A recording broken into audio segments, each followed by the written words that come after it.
Hello and welcome everyone to this week's new episode of Primetime Gaming with Mr. Boomstick and a hell of a lot of friends. Holy cow, this is probably going to be the biggest show of the year. We already have 10 people here. We have Retri from Game Pass Daily in the background. Drawn TJ should be joining us. We have a ton of people. We're going to be cycling people in and out. As a matter of fact, the extremely talented Wandering Dutch is literally on the fly, folks, right here, right now, live on the air, doing us for the show an overlay, which I will have, according to him, in 10 minutes. So that's why it looks plain Jane for now. Listen, normally we do full-on introductions, right? We get everyone's, where they're from, but we're gonna do things a little differently because we have so many people here today, and there are some more guests on the way. Like I said, 10 plus people. It might be as much as 15 community voices joining us to celebrate what was, in my opinion, one of the greatest produced Xbox shows in the history of the brand. I thought it was snappy. We got a shadow drop of Hi-Fi Rush that is my game of the show. Everyone that is here is going to give us their spiel. We're gonna give you the grade at the end of our segment, and I think in 2 hours we will be able to get everyone here. And guess what, folks? We're going to be doing this again tomorrow with a whole different other potentially 10-person panel for X Vlog Live, and then again we're gonna be talking about Dead Space, which is releasing on Friday. We have Wilmy Hood joining us because obviously he's the horror master. A great remainder of the week for Double Barrel Gaming. Let's start first with a returning guest. He was a founding father of the Xbox Factor podcast. He joined us on Breakfast with Boom, and then he came back home to the Xbox Factor podcast once again, making his grand return to podcasting. Zemi Games, what's going on, brother? I'm back. I'm here. No, man, dude, it's a pleasure, man. Thank you so much for throwing me out the invite. Like 3 weeks ago? Yes. To be on this show, it's super exciting. It's really funny because I have been so busy working. I did not get the privilege that anyone else on this panel has in watching the entire show. I skipped through a bunch of it, 30 minutes before the show. So I got some peaks and stuff, but overall, so I can't really, talk about, we're not doing intros. Like, this is my moment to No, this is your moment to shine, okay, brother. right. Obviously I'm a little rusty. Well, no, I don't think that you are, brother. I think that you have completely knocked it out of the park already. Look, Zemi Games, the bottom line is that the year started out strong for Xbox with the rumored event, right? Everyone got excited, and then they hit a bit of a snag. We heard about the layoffs, which really struck Microsoft, and it wasn't just Microsoft proper; it was Xbox, and it was a few studios that were affected. We saw this happen through big tech. And then, of course, the Halo Infinite situation is not good. Halo is limping. It's limping bad. And eventually, God willing, it will come back. But this is the show I think Xbox fans deserve. I think this is the show that Xbox fans have been waiting for. And when you consider the anemic 2022 in first-party games, this was a really amazing way to kick off what is expected to be the biggest year in Xbox gaming history. And there are some, including myself, that believe between Sony's releases, Nintendo's releases, and what's coming out through third party and Xbox first party, this could challenge the unbelievable 2007 that still reigns supreme as one of the best gaming years in the history of the industry. For you, Zemi Games, taking a look at what they showed, how they showed it, where do you fall? Was this the show that you were hoping for? I can say that it is not the show necessarily that I'm hoping for because I'm a selfish gamer and I want Starfield. You know what I mean? Like, I'm just going to be honest. Now, I know that they're getting, I think it's getting its own like kind of gameplay show like later on this year. But to me, I'm just selfish, man. I want Starfield. I want that release date. I want to know as much as I can. But with that being said, Minecraft Legends, I still have no idea what it is, but Minecraft is a huge IP, and I'm sure it's going to be really, really popular. Forza looked absolutely gorgeous. Like I kept skipping through, and I didn't see an image that looked bad. Like it all looks just super, super real. Ray tracing looks incredible on that game, and I can't wait to jump into that. I have no idea. Is it called Hi-Fi? Is that Hi-Fi Rush? Hi-Fi Rush. Yeah, I heard some of you guys, here in the panel talking about it before we went live, and a lot of you guys seem to really, really enjoy it. It's not really something that, speaks to me, but it definitely has a unique art style, and I would imagine that a lot of people that like anime would probably really, really like that game as well. And then, of course, there is the beautiful, beautiful Elder Scrolls Online, which is my baby, my love. That is your jam, brother. That is definitely your jam. It is. I love me some ESO. They're bringing out a new class. It's going to be really, really exciting. So I can't wait to jump back into that and play that, of course. But overall, I can't really talk about like how they edited the video, or really the pacing of of today's showcase, because I didn't watch it all, so that's kind of unfair. In all fairness, it's kind of unfair to me to even give it a review because I haven't actually watched it all like a normal person. But I think overall, it looks to have been a really, really good show. They showed off some really, really awesome games. Xbox does, in fact, have games. I just wish one of them that they would have shown was Starfield. So I can't give a review. But overall, I do think it's really, really good. It was a really good show. Yeah, I mean, like, for production wise, I'm interested to get your. Obviously, we'd like to get a grade from you. Out of 1 to 10. Obviously using the half-point system as well. Considering that some of their past shows have not been the greatest, that we have walked away with a bit of a question mark over our head as if we're playing Metal Gear in real life. This seemed to hit the notes. Now, I know that you said that you watched it, like going through it because, you were trying to cut the fat, and that's fine. That's perfectly fine. But there is something to be said about what you did see and how it was presented. Would you like to see them continue this type of production moving forward? Sure. I mean, once again, I did not see it all, so I don't really 100% know what I'm agreeing to, but yeah, absolutely. I thought that it was, from what I saw, that it was edited really, really well. They had a lot of really good kind of what's the word for it?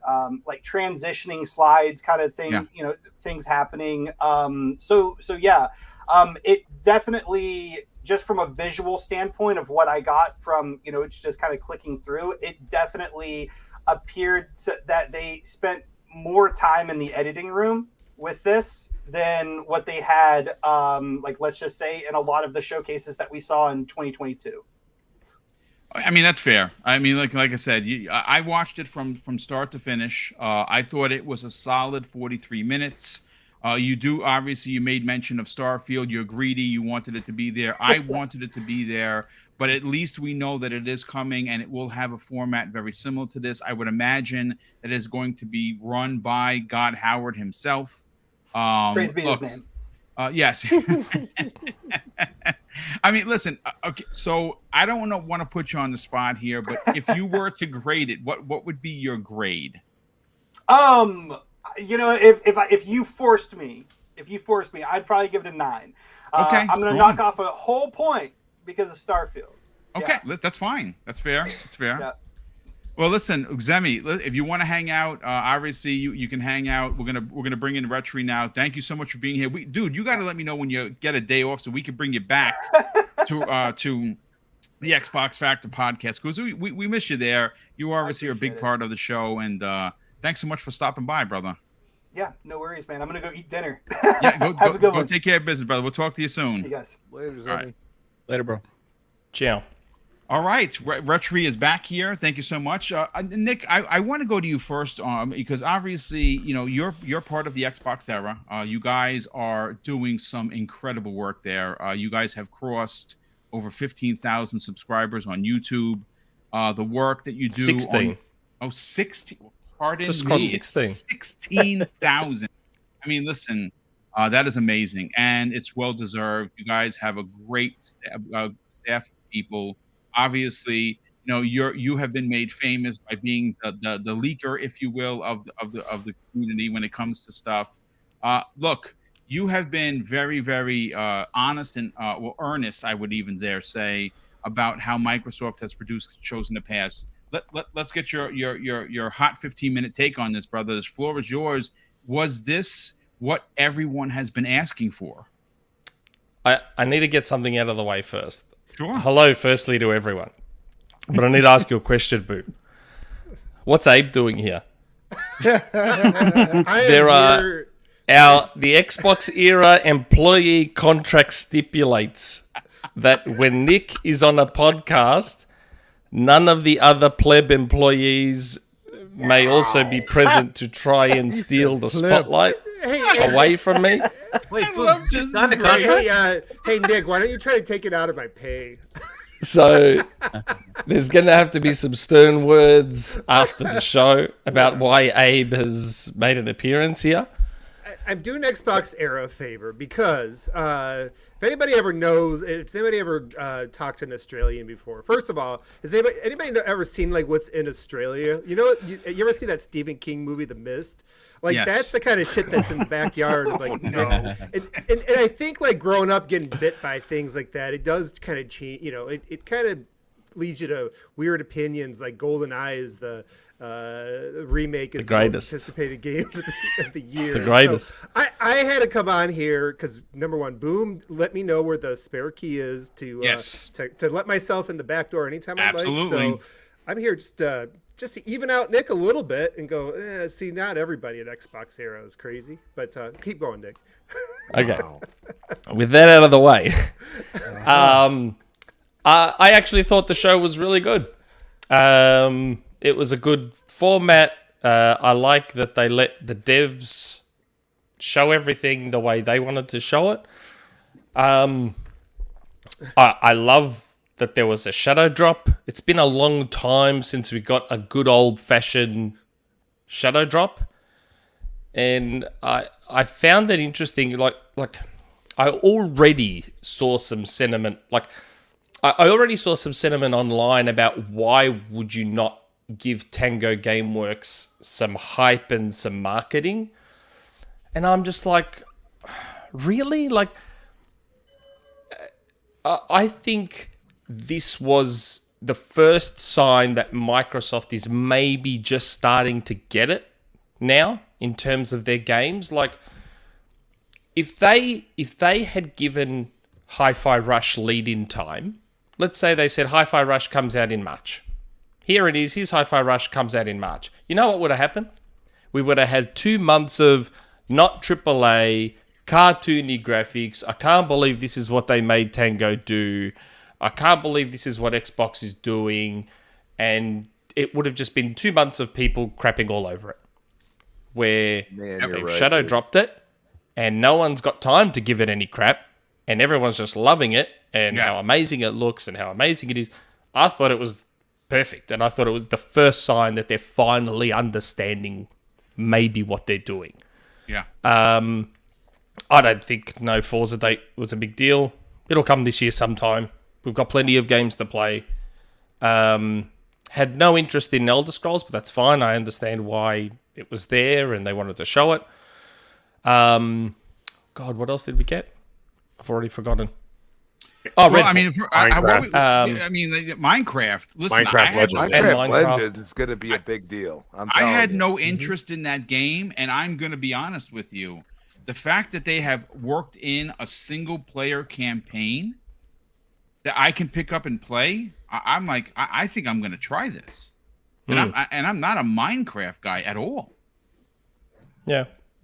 Yeah. I like the way they showed everything off. I think this is like, it doesn't necessarily have to be the way they do every show going forward. But now that it appears that we're going to start to get more of their games more regularly, I don't see why they couldn't do one of these every quarter, or maybe do 3 of these a year or something like that. Where it's like, okay, we're going to focus on these 2, 3, 4 games, and we're going to let the devs show them off. I think it's a good way of doing it. I really liked it. Whether you had interest in the specific games or not. Like, you got to remember, Xbox... how do I say this without it sounding bad? Xbox has a fair bit more variety in their pipeline in terms of style and everything and what they've got coming. So with their shows, they're not going to have like everything for everyone. They're going to have something for everyone. I agree. Where, you know, Nintendo has their thing, so everyone knows what to expect and they just basically love all of it. Sony has their lane, so everyone knows exactly what to expect. So you get that more widespread love for their shows because they zero in on that audience. Where because Xbox has that variety, which is a necessity because of Game Pass, you're going to have people sort of being 50-50 on it. It's like, oh, I didn't like Elder Scrolls and I didn't really like Minecraft Legends, but I loved Hi-Fi Rush and I loved Redfall. And you're going to have stuff like that more often with Xbox shows, just because of the sheer variety they tend to have. But I still hope they stick to their guns and keep doing this the way they're doing it. Also, Hi-Fi Rush is amazing. Yeah, it is. It is. I put it this way: one of my critiques for Xbox has been the lack of, we got one more thing for you, and the way that they did it today, I think, is unbelievably brilliant. They gave us a game that originally. Now, remember, a couple of months ago, this was brought to our attention by Jeff Grubb. He's like, "Yeah, I heard it's going to be at the show. I heard it's going to be releasing very soon."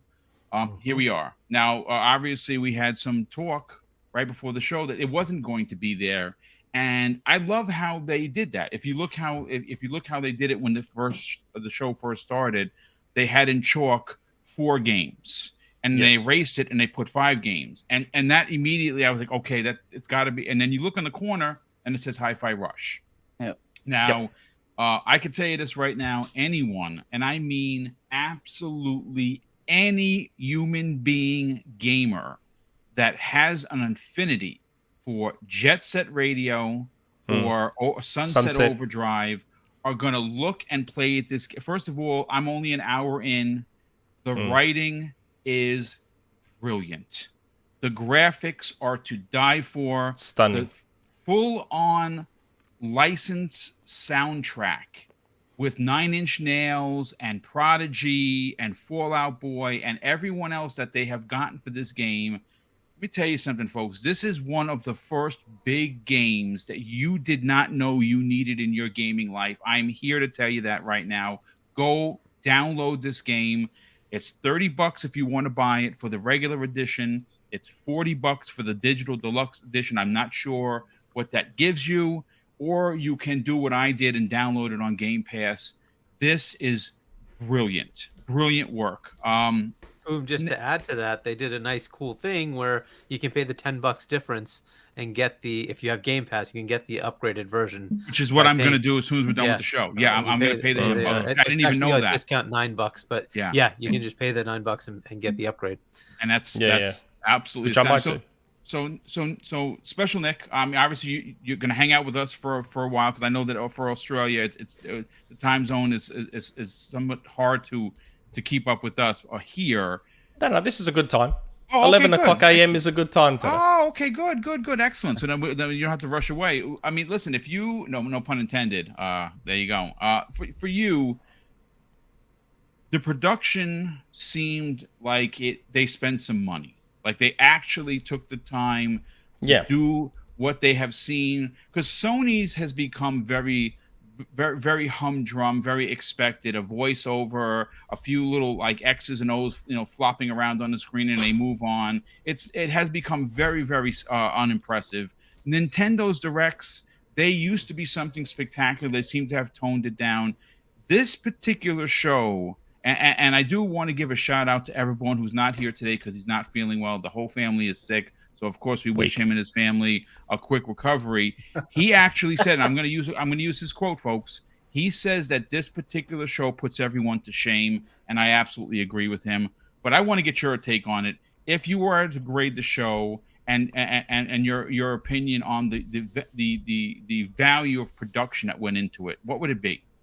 The overall show, I think, was an A. Even though it had a couple of games I had basically zero interest in, credit where credit is due. The way they delivered it was still very good. And I'm glad you brought up the fact that they... Okay, so I had said on our show, I think last week, that I feel they laid out their expectations. They said there was going to be the 4 games they're covering. And I said I feel they should stick to that no matter what. Because if they drop a one more thing, here's a surprise, it kind of ruins their ability to set expectations going forward. Having said that, they did something which I thought was quite clever, and rather than wait till the end and go, here's Hi-Fi Rush, surprise, they said up front, ooh, hold on, there's going to be 5 games now. Yeah. Very, very smart.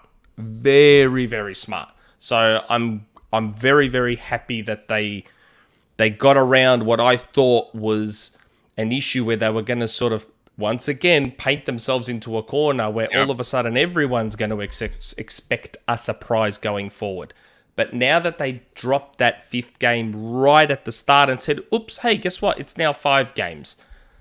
I think that helps now going forward because they can set those expectations.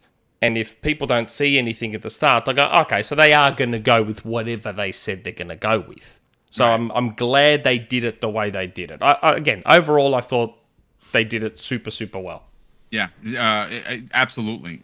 So listen, don't go anywhere, brother. I definitely want to bring in Retri, but before I do, I got to catch up on Super Chats over here. And I got to thank publicly the Wandering Dutch. Folks, he literally did this overlay while he's on the podcast. The skill level, folks, he has broke the meter. It is 11. This is pretty dope. It makes everything look so nice and clean cut. Dutch, thank you very much, brother. This is absolutely brilliant. Anytime. The first super chat of the day comes the way of our good friend, good brother of the program, Gerald Mack, who's been a channel member for 1 year, drops a very generous $5 super chat and says, the world must be in a good place because the Avengers have assembled all in the same space at the same time. Salute, gentlemen. Thank you so much for that. And thank you for the generosity. And speaking of Avengers, folks, my biggest criticism for the game wasn't the game. It was the egregious pricing on the outfits. And here's the thing, folks. I just learned today, every outfit, every cosmetic after March 31st will become free to download. That means hundreds of outfits will be free. FYI, I'm going to play through the game again. I never played through Wakanda DLC. I know, hang my head in shame, but I will get to it, and I will be downloading some of the, because some of them are horrendous. So what you're saying is before they close up shop and go away, they're going to give everything they were charging you for free.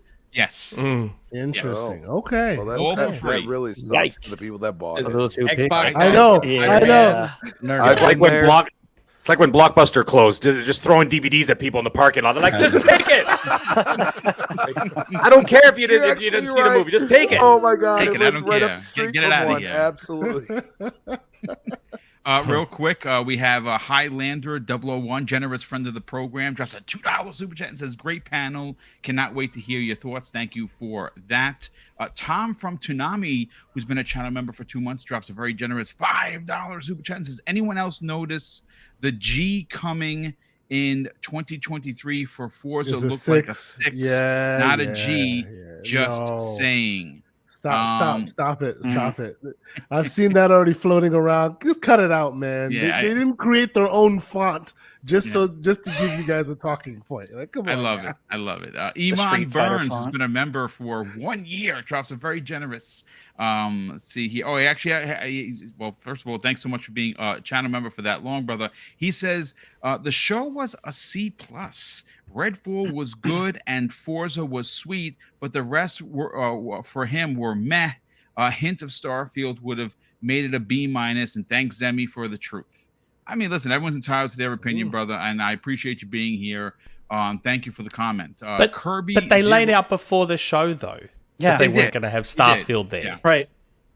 I know. I don't get that disappointment unless you just weren't paying attention. It's a weird thing to be disappointed in. You know, that's the way I look at it. I agree. I mean, that's a strong thought, Crispy. I mean, listen, they told us what they were getting, and for me, the bonus of Hi-Fi Rush being there and downloadable, like, hey guys, it's go get it. What? Like, are you serious? This game is unbelievable. My game of the show, but it looks like a comic book. It's so stunning, freaking good, dude. Like the writing is. I'm only an hour in, and my God, it's phenomenal. Kirby Zero Louise dropped a very generous $5 super chat and says, I see too much podcasting and not enough playing Hi-Fi Rush. Just kidding. But it was really great. It really is great. Focused on gameplay and not graphics, storytelling, or politics. Yeah, absolutely. I agree. We also have Spartan661 drops a very generous $10 super chat. Welcome to the program, brother. He says today's preview of Forza Motorsport trailer was so awesome that it makes it look like Gran Turismo 7 is using the NES RC Pro-Am's engine. Jesus. It does look pretty bad, though. Shots fired. Duck cover, folks. Hide behind the engine block so you can't get hit. Your baby Farva, I love it. Drops a very generous $5 super chat and says, I'm okay if Forza and Starfield slip to the second half. I want them polished. Forza September, Stalker October, Starfield November would make a great fall season indeed. That's a strong lineup. I kind of hope that Starfield doesn't drop, but at this point, I just want a polished game. I agree. Highlander 001 drops an additional $2 super chat and says, I think Hi-Fi Rush looks better than Forspoken. I think an NES game looks better than Forspoken. It certainly runs better than Forspoken. 4K 60. There you go. And it's the slander is going to happen. Obviously, Gamers Play HUD Zero has been a channel member for 1 year. Drops a very generous $2 super chat and says, I am a believer now. Xbox finally gets its 9 out of 10. That's the score I give it. I agree with you. This is great. I always laugh when I say this. The Black Harry Potter drops a very generous $10 super chat. And he says, Redfall and Forza look great, but not better than Hogwarts Legacy in 2 weeks. 2 weeks away, baby. Let's go. Oh, I love it. That's such good stuff. The man is always on brand. He's always on absolutely on brand. There's no doubt about it. Calorie drops a very generous $5 super chat and says the show and Hi-Fi Rush both get 9 out of 10 for me. I'm absolutely loving Hi-Fi Rush so far. Seriously, feel like 360 days golden age of gaming. Poorly Baba looking like sorry, no, like don't read that part. I accidentally copy and pasted too much. My bad. No, that's all right, brother. It's fine. I love Poorly Baba, and if he does look like manga, then good on him. Looking like a manga. That's all right. So Retri, look, you're obviously on the Xbox Factor Podcast Weekly with us. You are running your incredible YouTube channel as well as your media presence on social media through Game Pass _daily. You do daily stuff, incredible work. Now you have some work in front of you. Now you got to get to the recording. Did Xbox finally deliver what you have been asking for? For me, yes. And I'm going to be honest, I did not expect him to be perfectly honest with you. The second I heard it was developer direct and not a real quote unquote showcase with, pizzazz and fireworks and all that jazz, I was like, oh boy, here we go. But after watching that show, I was thoroughly impressed. As someone who's spent 18 years in television production, the production value was spot on. I loved it from beginning to end. There wasn't a time where I felt anything was boring, even if I didn't care about the game. I don't care about Minecraft Legends. I just don't. But I recognize the pacing was excellent. Going in between the interviews with all the devs, was great. They didn't stay on them too long, and that's important. You get little tidbits of information, you show the gameplay. Go back to the dev, go back to the gameplay. Don't stay on a dev for more than like a minute or two. It's a mistake. And they didn't do that. It went very well for me. The pacing was great. Redfall looked so good. The more I see of that game, I'm so excited to play that. I cannot wait for it. I don't think it does it justice. Yeah. Go ahead. Sorry, Boom. No, I was gonna say I love how the game has of it. Yeah. Watching it live, Redfall is a dark game. So you need to watch this in 4K later because it looks a lot better than streaming can possibly showcase. But I was really shocked at Hi-Fi. We heard it might be coming, Hi-Fi Rush. I didn't think it was actually going to show up today. I made a video yesterday saying I don't expect it to show up because Aaron Greenberg basically said after Paris Lilly put out his tweet, don't expect more than these 4 games. And Aaron was like, yeah, I couldn't like this tweet anymore. And that's what I was like, well, Hi-Fi Rush ain't coming. And then they did that little scratch out of the 4, put in the 5. And I was like, yes. But I got to say, that's probably, outside of Redfall, the second game I'm most hyped for. I haven't played it yet because I was actually making videos about it. I am super impressed what Tango was able to do in what seems like 2 years or less for development. Like, that game just looks beautiful. It looks so gorgeous. It just looks like we were talking in the green room, like a comic book coming to life. And I gotta say, as someone who loves the crap on Xbox, because I think their marketing is just horrendous, this feels like the ship is starting to turn, maybe, right? And I want to see more shows like this on a regular. You have to do stuff like this. Forza not having a date, it is what it is. That tells me it's probably after June, second half of the year. I'm okay with that. Do it right, polish it up, and we'll all be better for it. We want a better game, and I don't want it rushed at all.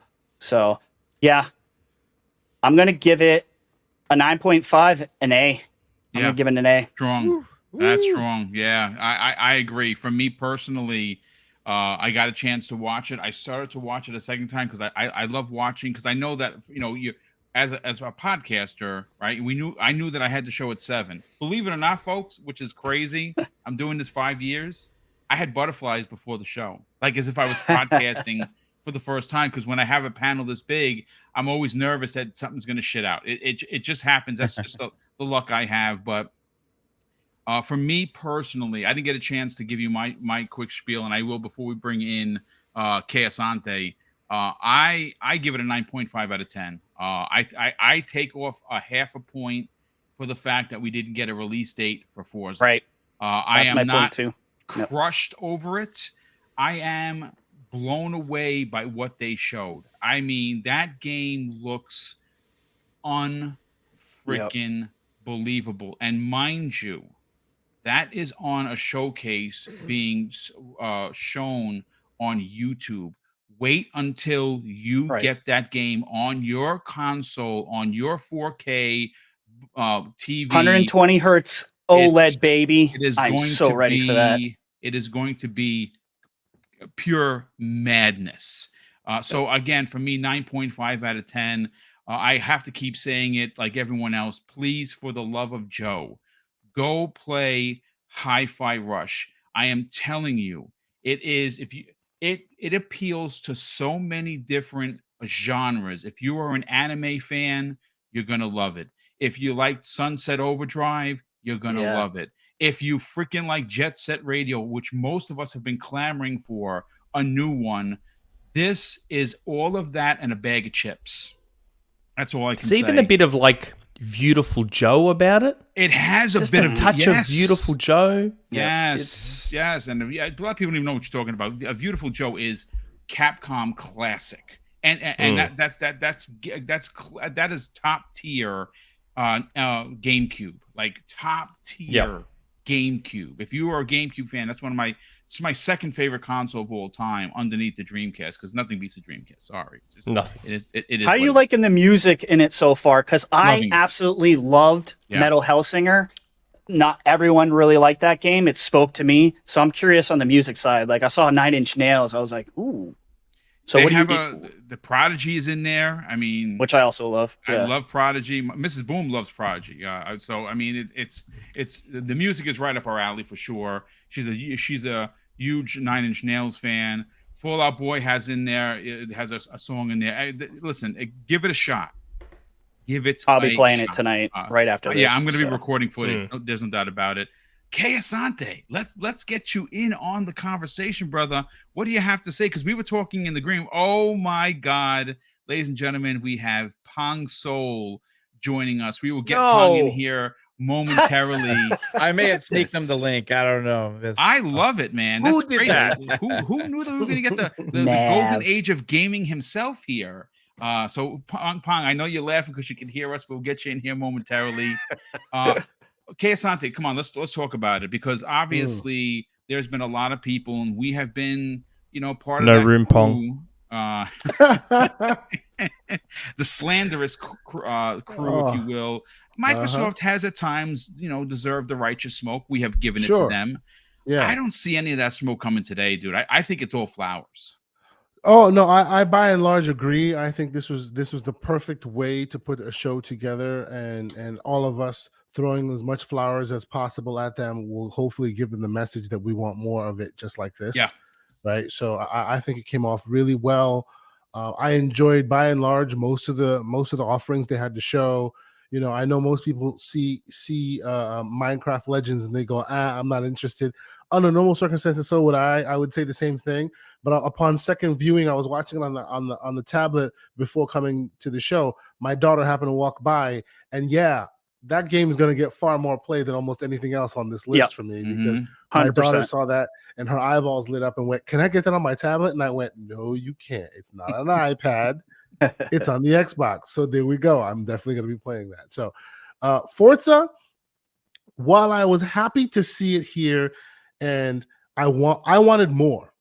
I wanted more. Like what they showed was awesome, and we know it should be awesome because they specifically took time out. They skipped their normal cadence to show us something magical, right? It's been in the oven longer than normal, so it should show the reasons why, and I think it did. But I wanted more. I wanted more of that, right? I wanted them to treat Forza a bit more like Redfall, and giving me a bit more of the nitty-gritty, just a bit more, right? And you will tomorrow. That's what the Forza Monthly is about. Which Forza Monthly, yeah, I'm looking forward to seeing a bit more of that. And to that end, right? Because not everybody, not all the non-hardcore folks will watch the Forza Monthly, right? They may not even know that exists. Like on this show, I personally, would have loved to see a controller in the hand of someone playing motorsport, and it being a Series S. Like, your baby has been dogged in the street left and right.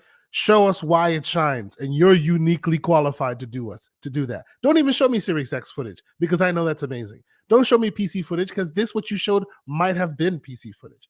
Show me Series S footage and let everyone wonder what else it looks like, because that's the benchmark, right? That'll be the lowest floor of how it will look. So be confident in your material and show me the lowest performing machine, and show me how great that one will look. I'm not saying it's a bad thing. I'm looking forward to them showing more. So that to me was really cool. Hi-Fi Rush, I like recorded an hour of footage already playing that game. It looks absolutely amazing. It's totally in my wheelhouse. For those who aren't aware, if you've ever played Crypt of the Necrodancer, very weird game, just like this, right? And when that weird game came out and a lot of people liked it, Nintendo gave them an IP, and then they made Cadence of Hyrule. If you've ever played that, right? And of course, then the latest iteration of this kind of flavor, Metal Hellsinger, right? it's a very weird, unusual kind of mashup of style of beat 'em up while running, while traversing and all of that. But so far, I really, really dig it. I think it's absolutely excellent. I am the one way, way, way on the top of the hill, holding the flag back and forth, going, where the heck is my Jet Set Future there, Sega? Where is my to the point where I play it a lot, but on here, I need a new one. Like, I need a new one. So this Bomb Rush this comes Cyberpunk. close. I'm with you. Yes, I'm still waiting for Bomb Rush Cyberpunk, and I just love the name of just saying that thing. It's great. Needless to say, I think they really knocked it out of the park. Even ESO, which by and large, I'm like, oh yeah, I'm a single player guy. You give me multiplayer, I may not be there, but they're literally like it's almost like this was a car salesman's ad to go, look, man, if you like Skyrim, it's time to join us because there's finally single player there, right? Everything they said was like, come on, single player gamers, come to ESO because there's something for you here. So I'm this close to installing. Guess what? I'm with you on the single player thing. Okay, that's what got my attention. I was like, wait, what? So, I'm just this close because it is literally an ever-growing Skyrim, and they're offering you 20 DLCs at this point. Why would you not give it a try, right? Yeah. And then, of course, finally we have Redfall, which I have been a huge Redfall fan since Jump. I think Redfall is cool, but that's because I'm a big Arcane fan. I think that they are one of the best studios that don't get the credit they deserve, and while some people were like, oh, this looks so much like Back for Blood or anything like that, the fact that Arcane made it gives me faith that I can play it by myself, because I do not play with humans. I tend to be, I tend to play it single player because I need to be able to pause, man. Unless they go, we have this revolutionary pause system that puts your parents. Because you got to pee, you get that bladder. So no, I have the other P. I love it. It's the other P, parent. You can't pause, right. man. One of the Parent, P's. man. Yes, it's the P that was never close. stops, 3, right? No, 2. The 3 P's. The 2 P's. I have two little ones who at any moment. Pause with your 2 P's. Exactly, we need to pause. That's right. But needless to say, because of that, it makes it difficult to play multiplayer. So, when I heard Arcane was making this, I had faith because they really are good at that single player game. I'm still a little bit like questioning, and maybe some of the guys on this panel can clear it up for me. Where if you play the game by yourself, I assume you then get AI characters filling in some of the other roles for you, right? Or is it always insisting on? I think on it's multiplayer? You're just by yourself, dude. Like if you play, so you are getting AI. You're straight up by yourself. Oh, you're straight up by yourself. Yeah, I could have sworn they said you had instances where you came with a team, whether you were by yourself or not. But I'm not sure. We'll obviously we'll get more into that. But needless to say, I am super excited about what this looks like. It feels to me like it's a Halloween game that missed Halloween, but I'm here for it. Let's go. Yeah. It looks really. No, good. I agree. I mean, look, again, one of the things behind the scenes that we heard, which I thought was amazing, that has still a lot of people don't even heard about this, is that id Software is working with them on the shooting mechanics. Yep. That's a huge. That's huge. Freaking very huge. Because I'm also not a fan of Arcane games, so that as soon as I heard id, I was like, okay. I mean, that could be one of the reasons why you got the delay. You know what I'm saying? They were like, yeah, it doesn't feel good. We need help. And ID came in and they're doing their due diligence. Look, all you can do is watch me some of my Doom footage. It is crazy how fast that game is on the console. So about my grade, I will give one more thing, and then I'll give you my grade. Okay. Although context matters, right? I still feel like because and we were talking about this in the green room, and Special Nick really laid out a valid reason, most likely why that was the case. But the fact that they Rare announced 007 in like a generic blog post when it could have been a part of this show, I think is a bit of a missed opportunity. I know it's not going to set the world on fire. I see half of the panel members just shaking their head, and then there's the Special Nick side going, "Yay, it's going to be great." I know, some of us olds like it, but it would have just been nice to be a part of that show, right? after everything was said and done, when it was all said and done, and when they were hitting that outro click, let that be the outro to be the one last thing. I don't think they wanted to taint the show with that garbage. See, Game of the year 2023 dropping tomorrow. I knew Mav could not let it go without dropping at least a little bit of slander. Sorry, just a little bit. No, but because that was a little odd to me, and I know that logistically and in the background there may be reasons that are valid, but to me it just looks like one marketing hand is not talking to the other marketing hand. You know? Yeah. It most likely it's Nintendo. Yeah, of course. But no, No, continue. Well, all I'm saying with that in mind, and the fact that we did not get a Forza Motorsport release date, which I'm not faulting them for it. I don't think it's a big deal, but I can really tell that they threaded a needle and going, here's a game, we're not giving you a release date. Let's see how that works, and it seemed to have worked for them, right? So I'm giving it a 9 out of 10. 9 out of 10.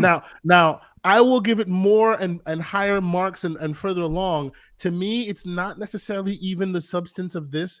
It's the format and the cadence. When will I see another one of this kind with different content, right? Will this become a distant memory before I see another one? Or will I go, oh, wow, we just had another one a few months ago?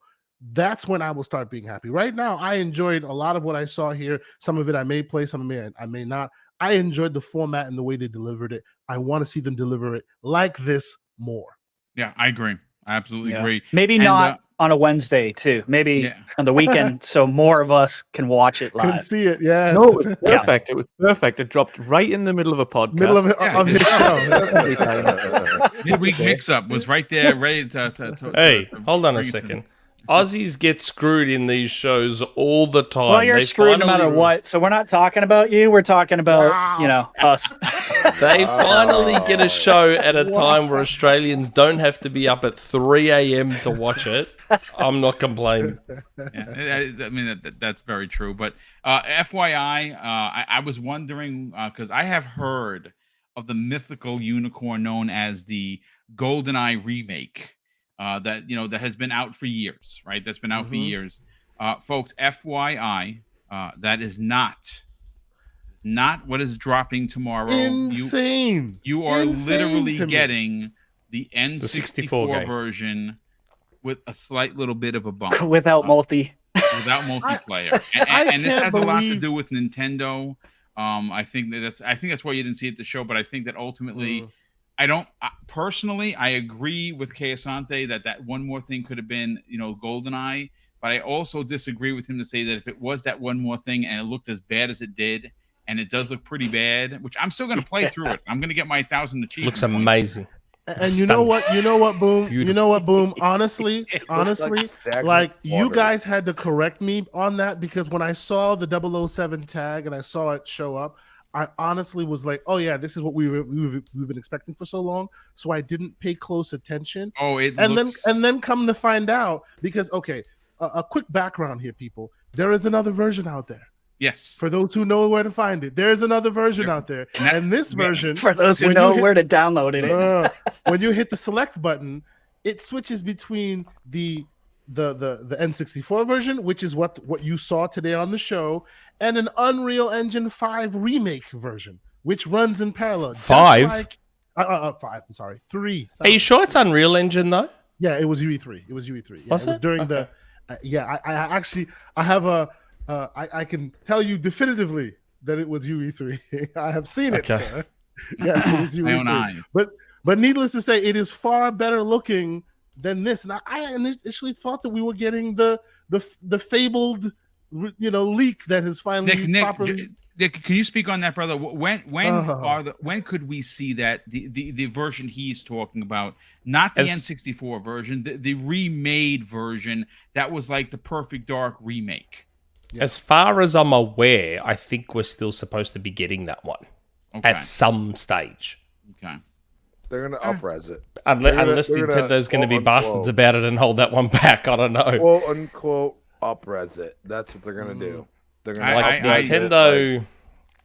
If people haven't realized that by now, Nintendo is very weird about everything.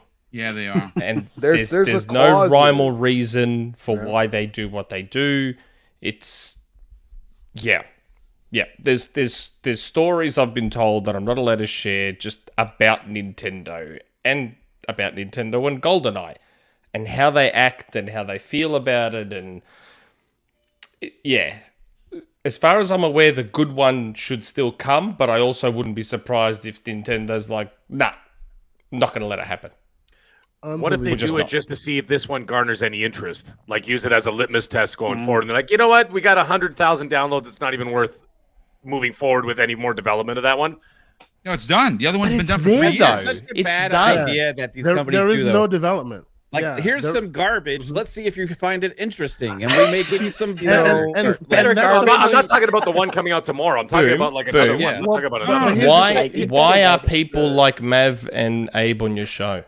Well, I'm just saying, like, okay, like, could we at least get the perfect dark treatment of this? You know what I mean? There is That's Mav. the one. That's There- the one that I know. Kayasante's referring to. But the thing But is, that's when the they point, when they guys. announced this, though, wasn't it like an announcement that the N64 version was going to be on the Switch, and they were going to trick people, No. to trick the systems with the online stuff, Contract and then on Xbox we were supposed to get like at least the No, remote no. controls and stuff like that. Like I don't know. I just find I feel like this is something that we're going to play for like 10-15 minutes. But, oh, cool, nostalgia trip.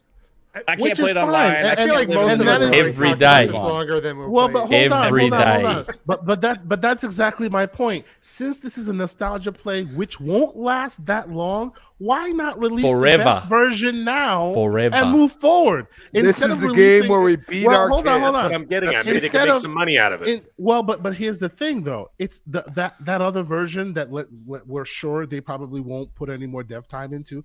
It's exactly the same version as you have now. No more content, nothing else. The only difference is you hit select. It shows you a nicer, cleaner version of the same exact game. Give That's me so microtransactions to give you money for this game.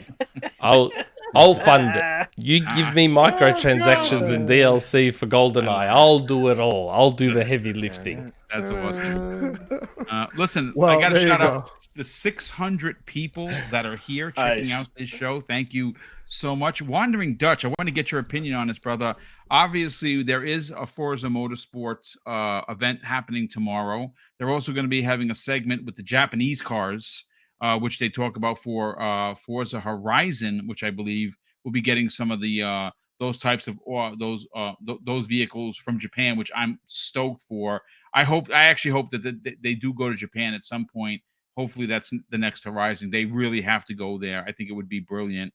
For you personally, talk about it, man. Was this the show that you were hoping for, that you guys got a chance to cover, unbelievably timing, if you will, for the midweek mix-up podcast?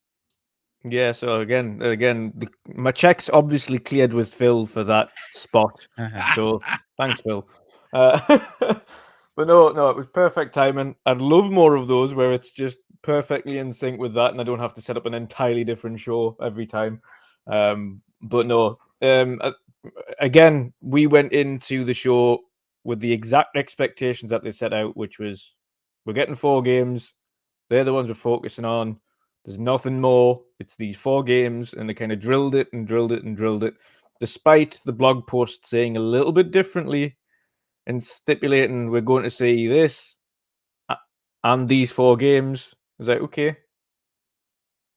It's a little bit different wording, but I'll stick with the 4 games and then not expect any more. And as soon as the show started, we saw Tango Gameworks. And I was like, it's a little bit different. Why is Tango here? Tango's not involved. But then, of course, we saw that redacted at the bottom, Tango Gameworks. Awesome. Let's see what they're working on.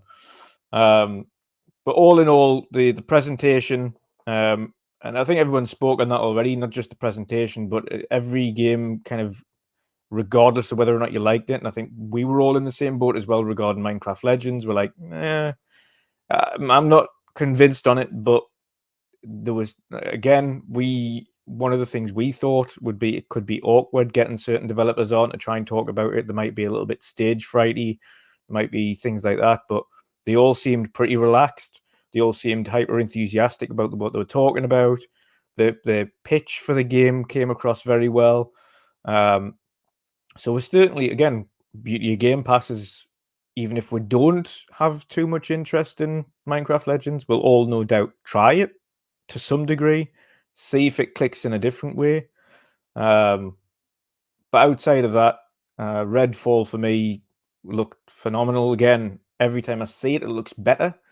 I thought the particle effects in Redfall as well, specifically when the tree disintegrated, that I was like, that's something we haven't seen from them before. Is kind of more a technical level from that studio. We've seen kind of on a little bit of a smaller degree in other games, but not to that extent where things are kind of dissipating and like that.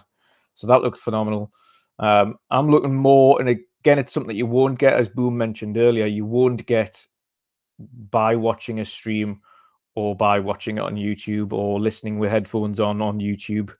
Is all of these games have Dolby Atmos. Redfall, what they mentioned is specifically some of this 3D Dolby Atmos kind of effects that you've got there with whispering vampires in the distance. Even listening on the headphones, Dutch, with the Redfall, the audio, I thought even during the stream was amazing. With like you just said, with the whispering vampires, it is really creepy. I think they did a great job on audio. Yeah. And it's just going to improve again when we actually get to play these games. And this is the one thing I always try to stipulate when we're watching these streams is like, this isn't even the best it's going to look. Like we see these 4K videos and things on YouTube and like, this looks really good. But I'm like, but none of this has HDR implemented. None of it has Dolby Vision or Dolby Atmos implemented. Like it's all just bog standard audio and bog standard 4K 60 on YouTube and compressed at that. It's not even the clearest image that it could be. So it's going to look even better, which is obviously so I don't know how you manage that with Forza, because Forza obviously it was just looked incredible. And I thought kind of jumping into Forza as a little bit of a note there. You mentioned, of course, no release date. Of course, we're all a little bit surprised with that. I do still think it's coming before June. I think I'm more on the fence about Starfield now, whether or not that releases the first half. I think Forza will make the June cutoff. I'm not sure if Starfield does now. But on the Forza front, the level of detail they've got in there with dirt build-up and things like that, where progressively we saw that to a much smaller degree in Forza Horizon, where the mud collects and things like that. But they're saying every car in this game has its own separate kind of model, should we say, with regards to how dirt is collected, how debris is collected on the cars, and depending on how your race goes and how you've raced, that debris is going to be different. If you're a little bit more aggressive, then it's going to have a little bit more of a dirt build-up in certain areas and things like that. So I thought just the level of detail they've went to for this game is phenomenal. But I also agree, to some extent, they should have showed a little bit more actual gameplay, and by that I mean more of here's like a 2-minute section of a lap or something like that to kind of show you through. I understand they've got the Forza Monthly tomorrow, and everyone has a great point in saying, listen, that's not everybody watches that. That's like the hardcore minority that watch this Forza Monthly every time it airs, because that's who knows about it. It's a dedicated community that play Forza all the time, that tune into Forza Monthly to get the regular updates about what cars, what events, what new add-ons, what new DLC, whatever is happening every month for that game.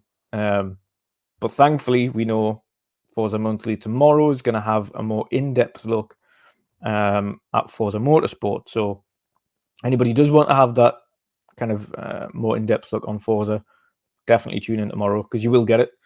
But yeah, it's hard. I've got a bet on with Boxenberger as to whether or not this releases before June or after it. And if it does release before June, then Box yours the beers at Gamescom.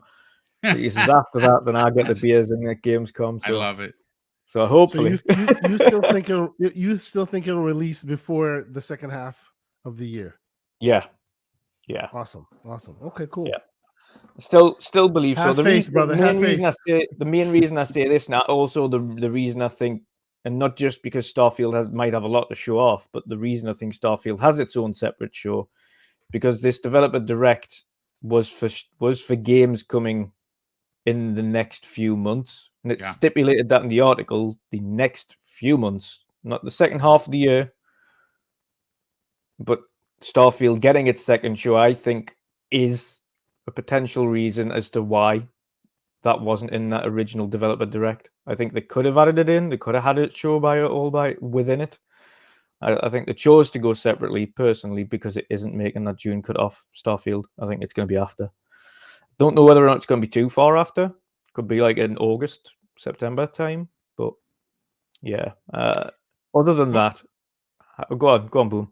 No, I was going to say that Colt Eastwood has been putting out some, so subtle hints about September. As a matter of fact, if you remember that tweet he did, that people they got on him for it. Again, it's his opinion; he's allowed to it. He had put out the Starfield logo with the lead singer of Earth, Wind, and Fire from September, and people were like, "Oh, what is he saying?" Because Colt has a lot of connections. Oh, look, Zelda, yes.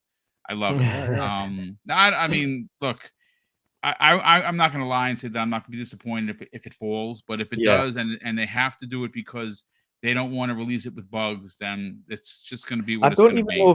I don't even know if it's to do with that. It could be a number of reasons. Now, obviously, they said these are games launched in the next 12 months, but then underneath it did state they're subject to change.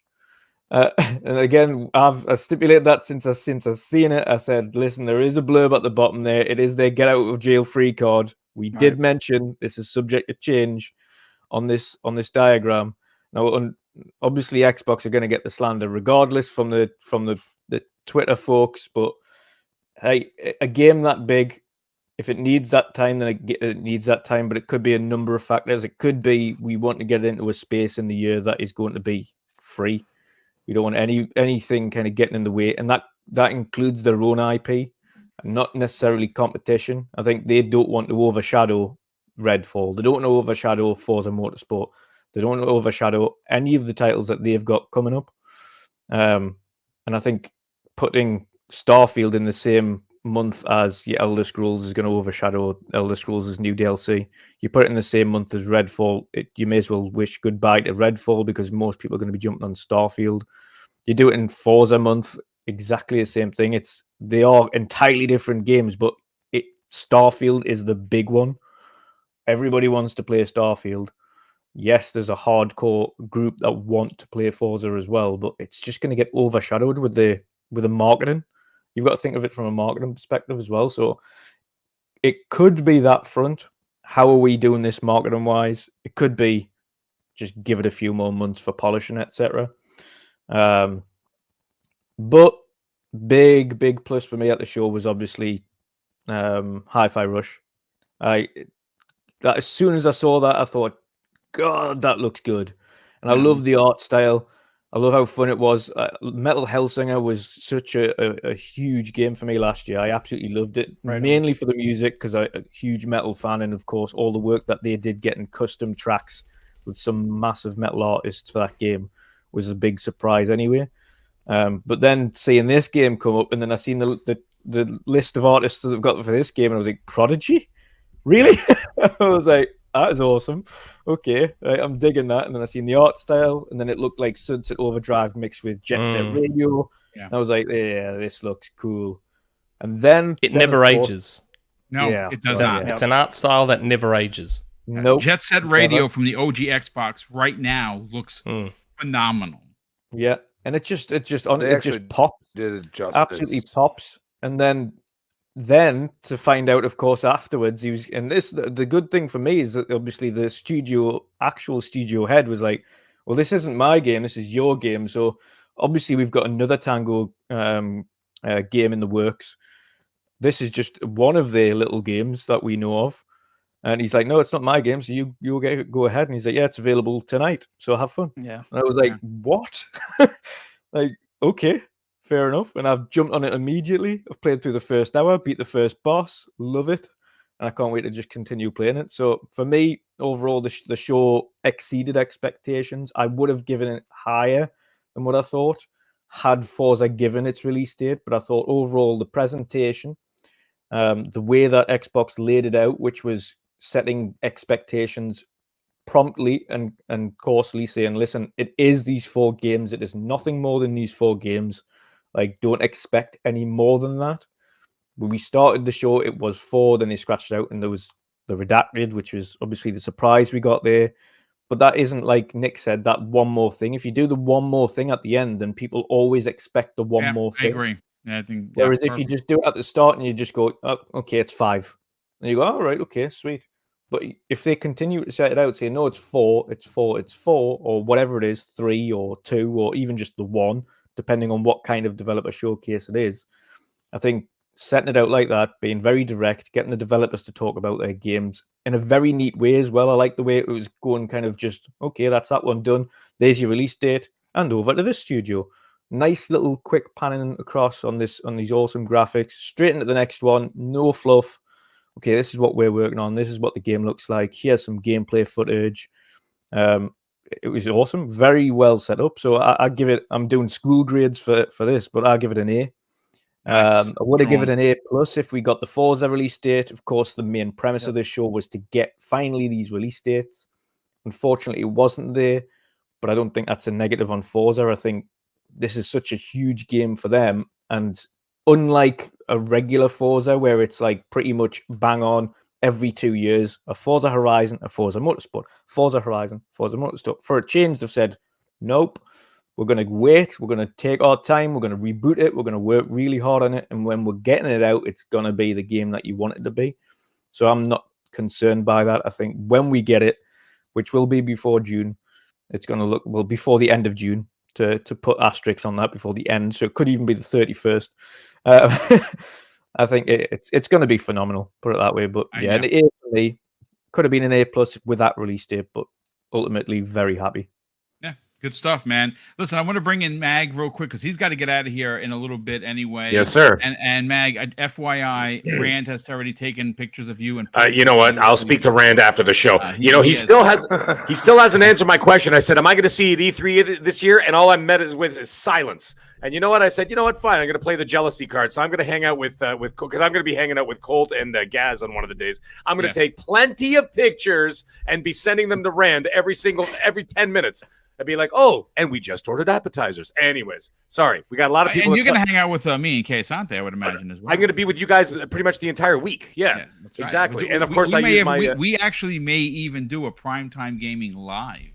Why don't we do it? I mean, I'm there for 7 days, so you know what I mean. We're going to be there the whole time. For I think 5 or 6 days. We're trying to work out the particulars right now, but we already got our place thanks to Kay Sante's keen eyes. Beautiful. And quick fingers on the keyboard. The place is dope. We will discuss logistics after. Yes. Yeah. Meg. Indeed. Yes. Remind Rand. Yeah. That the game of the year 2023 drops tomorrow, and we will make sure that he's aware. I'm going to message him right now. As soon as I'm done talking. From 1996. Yeah, I expect him to stream it. As a matter of fact, on camera, of course, because Scumbag never turns his camera on. But anyway, that's a whole other ball of wax.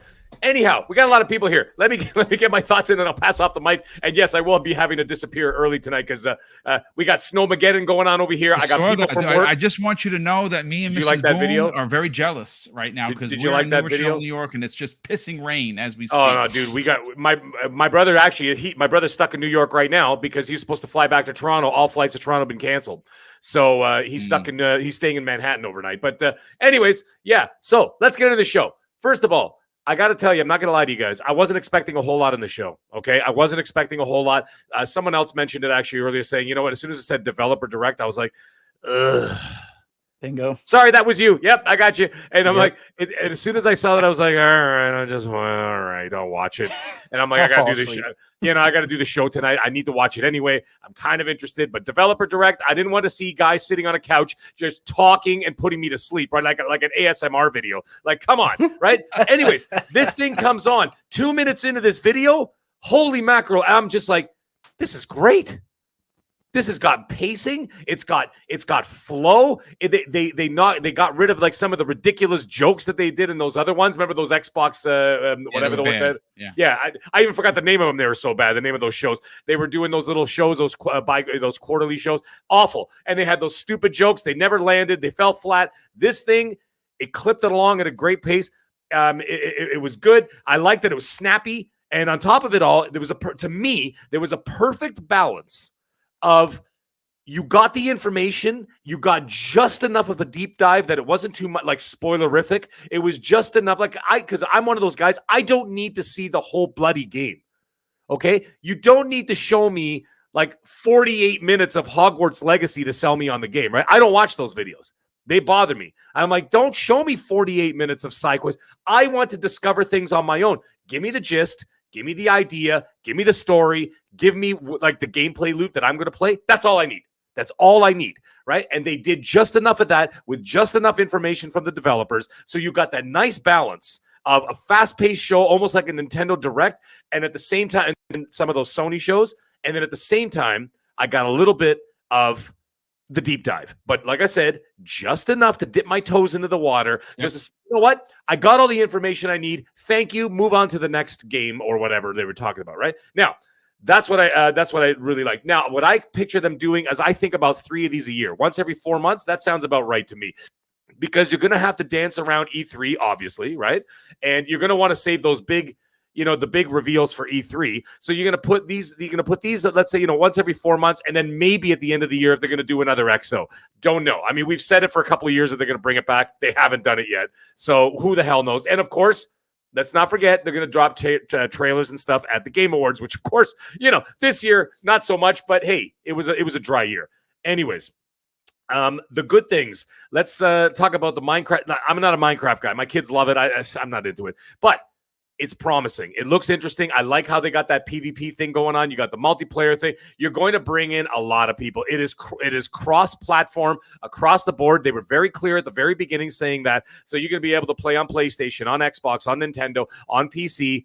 This is how you bring the community together. You're going to bring tens of millions of people to play this. Now, the thing is, it's got to land, okay? It's got to land. It's got to be hot. The thing is, like Minecraft Dungeons, great game. I really enjoyed it. I had a lot of fun with it, but it didn't take off the same way, right? We all know that. Like, I mean, let's face it. No one's talking about it now. Everybody just went back to the old Minecraft, right? Especially the Minecraft community making all those videos, which they get like 110 million views on, which is unbelievable to me. But anyways, they do all that kind of stuff, and that's fine. This needs to land just the way the original Minecraft does. And they're going to have to follow it up with a whole lot of post-launch content and updates and everything else and keep the community thriving. This is something that's very important to keep that going. You want to keep a games as a service going? Don't just support it for 6 to 8 months or 12 months and then just dump it and move on to the next project. They've got to keep the consistent with what they're doing and keep everybody informed. Look at Sea of Thieves. Sea of Thieves, they keep getting, I know people get exhausted by it. They're like, oh God, not another Sea of Thieves thing at E3. But guess what? The community is huge. It doesn't get enough credit. This is what they're going to have to do with this particular IP. So anyways, that's that there. Forza, I'm not a monstrous racing guy. I used to be back in the day, like the 360 days and before. I loved racing games. But now I kind of just like, all right, I'll play them for like 25, 30 hours and I'll kind of move on, right? This looks magnificent. And I was never a Forza Motorsport guy. I was always more of a Forza Horizon guy. The Motorsport, this looks magnificent. And it's going to be impossible to ignore, just like a Flight Simulator. Know how Flight Simulator, I'm not a Flight Simulator guy, but it looks so magnificent and the mechanics of it were so like stunning that I had to do it, right? I had to get in there and, just try it out for a few hours and see how it was. But obviously Forza, I'm going to put about 25, 30 hours into that. That sounds good. Looks like great. Now, as for the fact that they didn't launch a release date, I understand why. I think they're going to put it closer to September. And because right now, the way I look at the roadmap here, okay, my roadmap, maybe not Xbox's, I don't know what the hell they're doing. That's their own business. What I'm thinking they're going to do is that Redfall is going to take that mantle of the summer, right? So it comes out in what, May 2nd, if I'm not mistaken? Yeah. Okay, so May 2nd. What they could do is they could sprinkle a couple of other little games around it, maybe some third-party titles, some other like backlog titles, like maybe your Dying Light 2s or things like that. Maybe even Dead Island 2 might find its way in there at some point. Who the hell knows? But I'm just saying these are games that they might sprinkle in there. Isn't Wolong in there at some point? Yeah. And you know what I mean? They could put those games in there, carry them over the summer, and hopefully, fingers crossed, that Redfall lands the way they want it to, and it becomes a hit. Well, that would be enough to carry them for, let's say, 2 or 3 months. And then 2 or 3 months, you get a bit of a mulligan for like August, let's say, and then you launch Forza Motorsport in September, because at the end of the day, I know people don't think it all the time, but Sony is their direct competition, and they're going to have to draw attention away from Sony, because Sony is going to be launching Spider-Man 2 and God knows what else. If you think Sony's going to walk into fall with just Spider-Man 2, you're sadly mistaken. Something else is going to be in there. We don't know what it is, but something else is going to be in there. Maybe factions too, like Last of Us or whatever, especially riding off the popularity of the show. They're going to have to launch with more than 2 big games in the fall. Starfield obviously can carry. However, I think that Forza and Starfield is a good 1-2 punch for the fall. I would say from a September to November, right in there, you put those 2 games in there, you got a solid fall lineup. On top of like all these backlog games that you got from Game Pass that you're launching for the rest of the year. I think this is a great strategy. So I'm not too sad to see that, get pushed to the fall. The shadow drop of Hi-Fi, fantastic idea. Special Nick said it best. Doesn't give anybody enough time to bitch about it. Yep. Doesn't give you any time. It's just like when you're about to get into a fight, it's better to just punch the guy in the mouth before he says anything. So at least you got the shot in. You know what I mean? So you do that, and there it is. But you know what the thing is? A $30 game, to me, I haven't played it yet. My kids, actually, you know what's funny? My kids are playing it right now upstairs because I downloaded it for them. I'm like, give me a try. Let me know what it's like, because I got to do the show. So they're playing it right now. Here's the thing. $30 game leads me to believe that Tango is still working on a AAA title behind the scenes. So I think, personally, I think that because this game launched the way it did, or Shadow dropped the way it did, I think they're still working on a Evil Within 3. You got to go with a big punch. They tried what the hell is it called? Ghostwire Tokyo. Yeah. That's fine. That's still going to come to Game Pass at some point, right? Just like the way I think in March. I think it March is. 25th. Okay, so there you go, right? So it's going to be dropping right in there. So that's fine. I still think an Evil Within 3 is in the works. And I think that's probably what they're secretly working on now. I have a feeling we might see something like that at E3 or maybe an XO at the end of the year. Other than that, I got to say Redfall, like I said, looks great, looks fun. It'll be different once it's in our hands.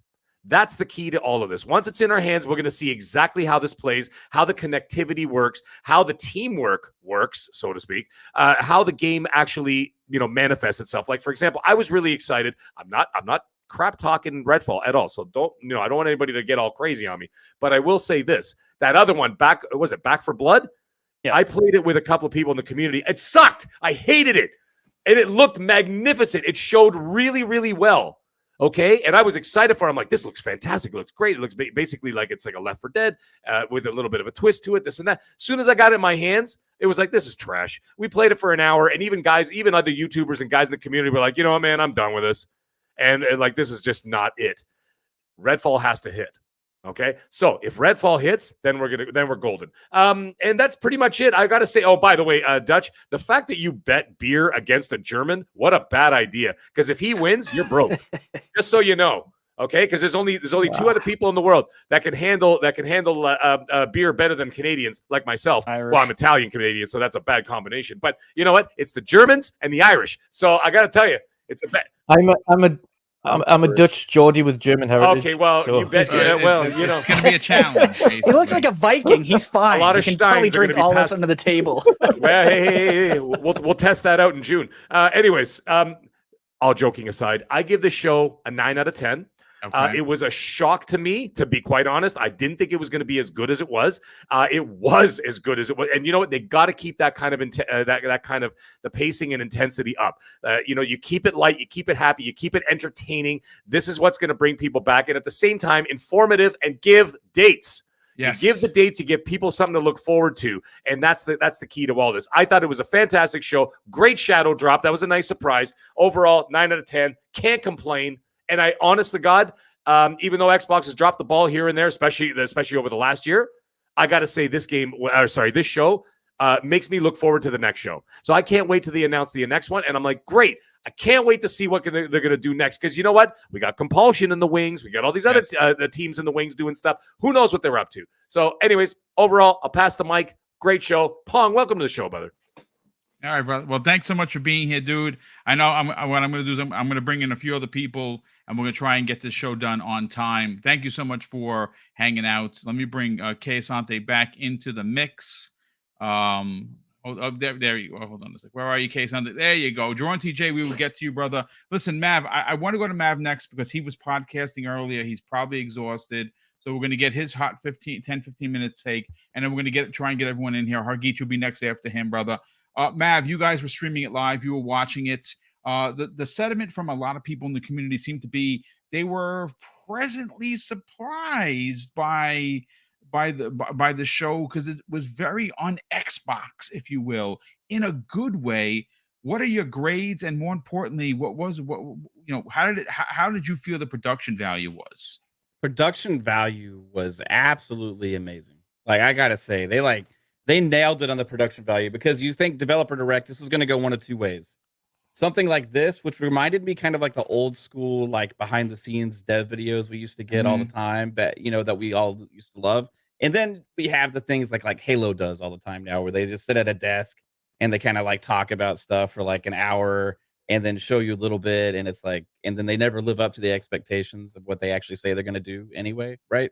So the key to this show was that they set expectations, right? Very clearly. They said what was going to be here, but then they exceeded them, right?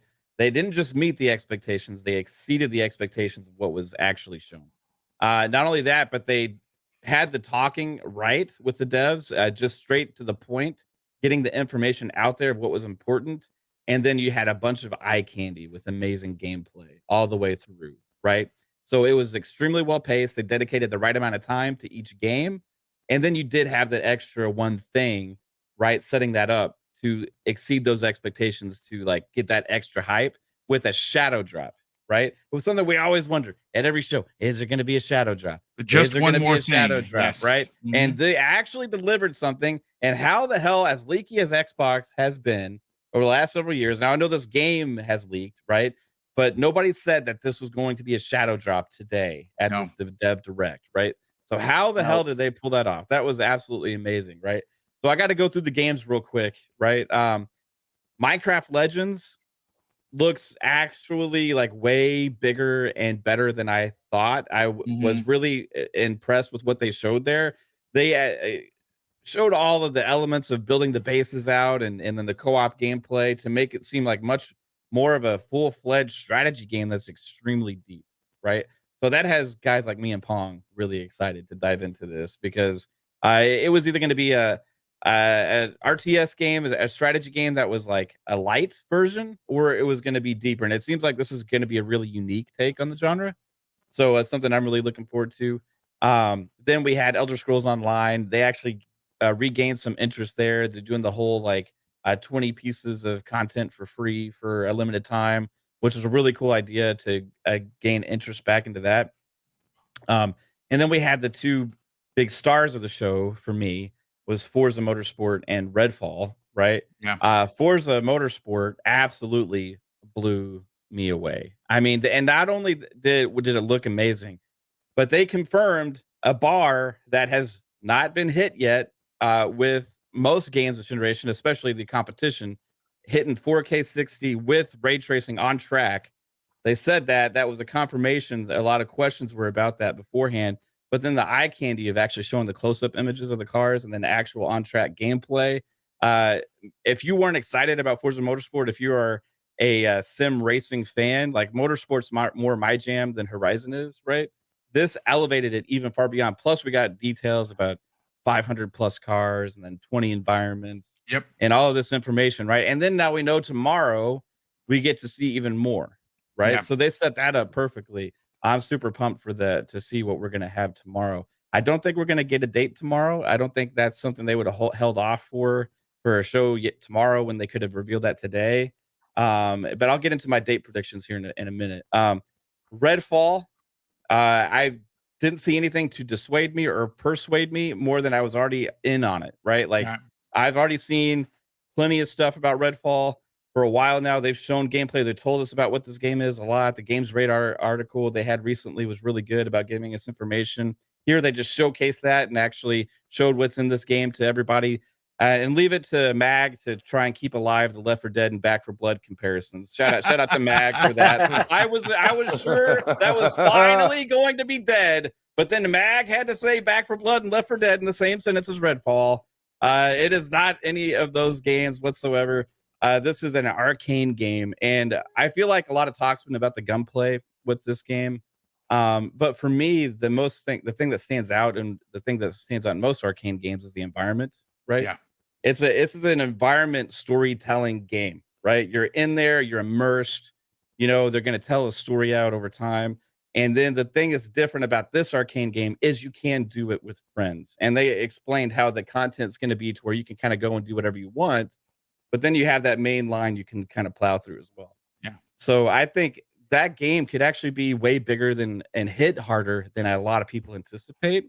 Because those arcane games review really well, right? They usually do. So if you add that element, and this is another like arcane hit, right? Plus you add the co-op thing to it. You have crossplay between Steam, PC, Game Pass, Xbox, Game Pass, all that stuff. You have a chance for Arcane to have a much bigger game, like with the amount of people that play it, than they've ever had before. Also, especially with a day one launch, right? And then you had the surprise, Hi-Fi Rush, right? I have not had a chance to. I'm going to stream it tonight after this show. It looks really cool. I said when we were co-streaming it earlier that it gave me Sunset Overdrive vibes, right? And from what everybody's saying right now, this looks like a nice surprise. It looks like a nice surprise that they dropped, and I agree with Nick and everybody that has said that this is the right way to launch this game, so you don't give people a chance to crap on it for like 2 months because it doesn't look like a AAA, banger or whatever they kind of say. Instead, you just drop it out there and say, "Hey, world, here's our game. Let us know what you think." And from early responses, it seems like it's very, very, very positive. So shout out to Tango Gameworks, right? I mean, already all these ZeniMax Bethesda studios are like paying such huge dividends for Xbox. So you got Obsidian with multiple titles. You got Tango Gameworks now is going to have 2 games hitting this year in Game Pass with Ghostwire Tokyo and Hi-Fi Rush. You have Arcane already with another big release this year. Grounded from Obsidian. I mean, it's just like thing after thing after thing from those studios. Well, Obsidian wasn't part of ZeniMax. I was just gonna say, yeah, did you just throw that in there, brother? I did. He did, but it's okay. We know what he means. Yeah. You know what he means. Just Obsidian those fan acquisitions here. all It's over okay. the last It's several okay. years. Yeah, I know. I'm excited. New Vegas okay? is still the best, bro. I agree with you. It is. It is. No, Absolutely. But this is like the new Xbox, right? Like the kicking this show off the way they did in January. Not to mention, we also got the GoldenEye news today. Plus, we also got news of the Game Pass games coming out soon as well, which were pretty good as well. This is not just for me. This show didn't just start off the year for Xbox. It started off for me this new era of Xbox, right? And I think I know Xbox guys listen to your show, Boom, right? It's been confirmed now because they have created this developer direct as per our request, right? Yes. So shout out to everybody from Xbox who's watching this right now. Keep this format. Give us 2 more shows like this a year. Do one the day after your big E3 show, right? Do one like late September or something like that. Let's have more of these because it gives us more insight into what you're working on, and I freaking love it. 9.5 out of 10 for me. Strong. The minus 0.5 again is the uncertainty from Forza Motorsport because of the release date. If they had gave us that release date, it would have been a 10. The interesting other note was there was no mention of the Starfield deep dive at the end of this, which some of us thought they may mention here, like 2 weeks away, tune into Starfield or whatever. But here's where I'm going to get into the date predictions, okay? So we got April, right? April was Minecraft Legends, correct? And then we got Redfall is May 2nd. Those are spaced a few weeks apart, like 3 weeks apart, right? So I would put, because we didn't get the date for Forza yet, they have not still moved off that first half thing quite yet. So I will predict June, but they just don't know exactly what day for June yet. It could be a late June, mid-June, whatever. But if we say say April, Minecraft Legends, we say May, Redfall, we say June, Forza Motorsport, what does that leave? What does that leave, everybody? That leaves March for the first half of this year, baby, for Starfield.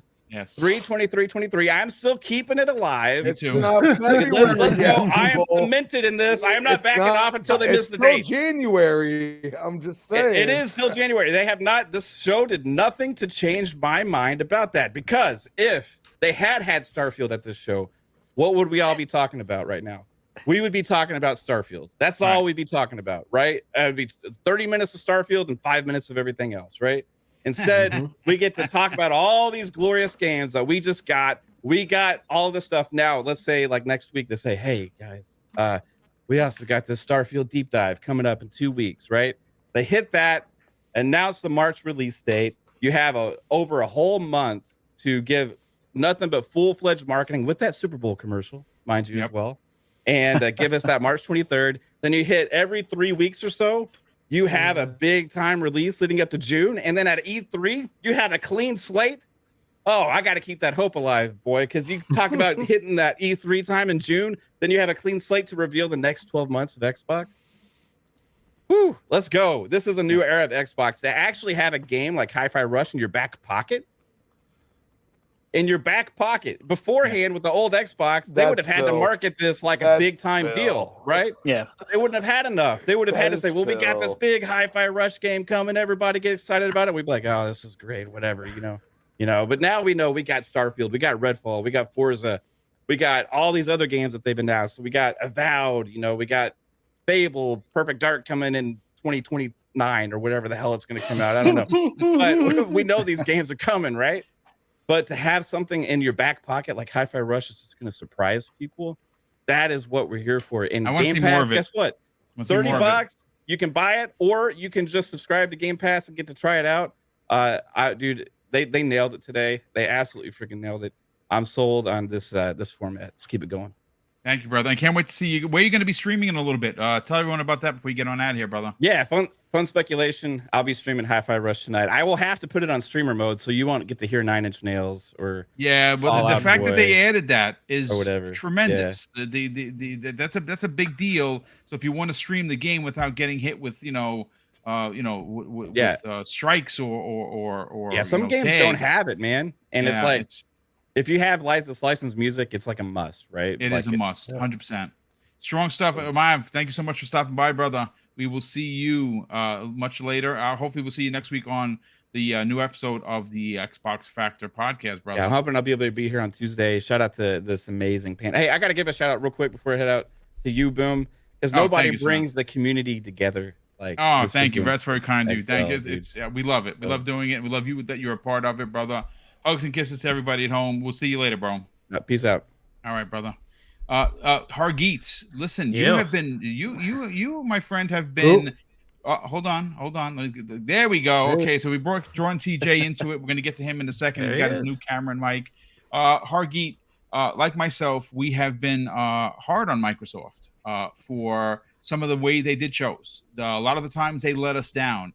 I don't think that's the sentiment tonight. I think they delivered, and having a Hi-Fi Rush in your back pocket, the way the Mav talked about it. What a great surprise, dude! Like really, what a great surprise. Yeah. So think back to 2022 when they didn't have to delay Starfield and Redfall, and what they had in their back pocket would have been Pentiment and Grounded, right? And unfortunately, because those AAAs weren't there, it soured those games, right? Yeah. And Pentiment came out and had really good critical reviews, right? It's apparently a good game if you give it a chance. Grounded is also pretty fun if you haven't played it. I've put 50 hours in it. I'm halfway through. Great game, right? But if they had the AAA games to go with it, 2022 would also had that kind of impact. It's sad that unfortunately didn't happen, right? But this show was very well done. The idea that they've had before with these Twitch streamers and wasting hours of talking. And I'm like, dude, seriously, just give me the goddamn game trailer. Right. I don't even want to. Like, what are you doing to me? So I usually would watch them afterwards so I can skip through the crap. Like, why do I need this stuff? Like, seriously, it's so like. So thank God they didn't do that. The pacing was great. So instead of having interview style, it was the developer just telling you what why I'm making this game, right? What you're gonna love about this, and then go show it. Like just split right there. There's the gameplay, right? We did these cool things, and then show it right there. There you go. That's what we did, right? And then go back and talk. It was great, right? So that and they had like the developers of Minecraft Legends and like how they work things in there, and then show it to you, right? And I think that was very well done, right? That like, why are you going to play this game? Because this is what we did. This is why we're enthusiastic about it. That's why we're pumped about this game. We want you to play it, right? I think that was pretty cool. Having Hi-Fi Rush, I did play it for probably about an hour.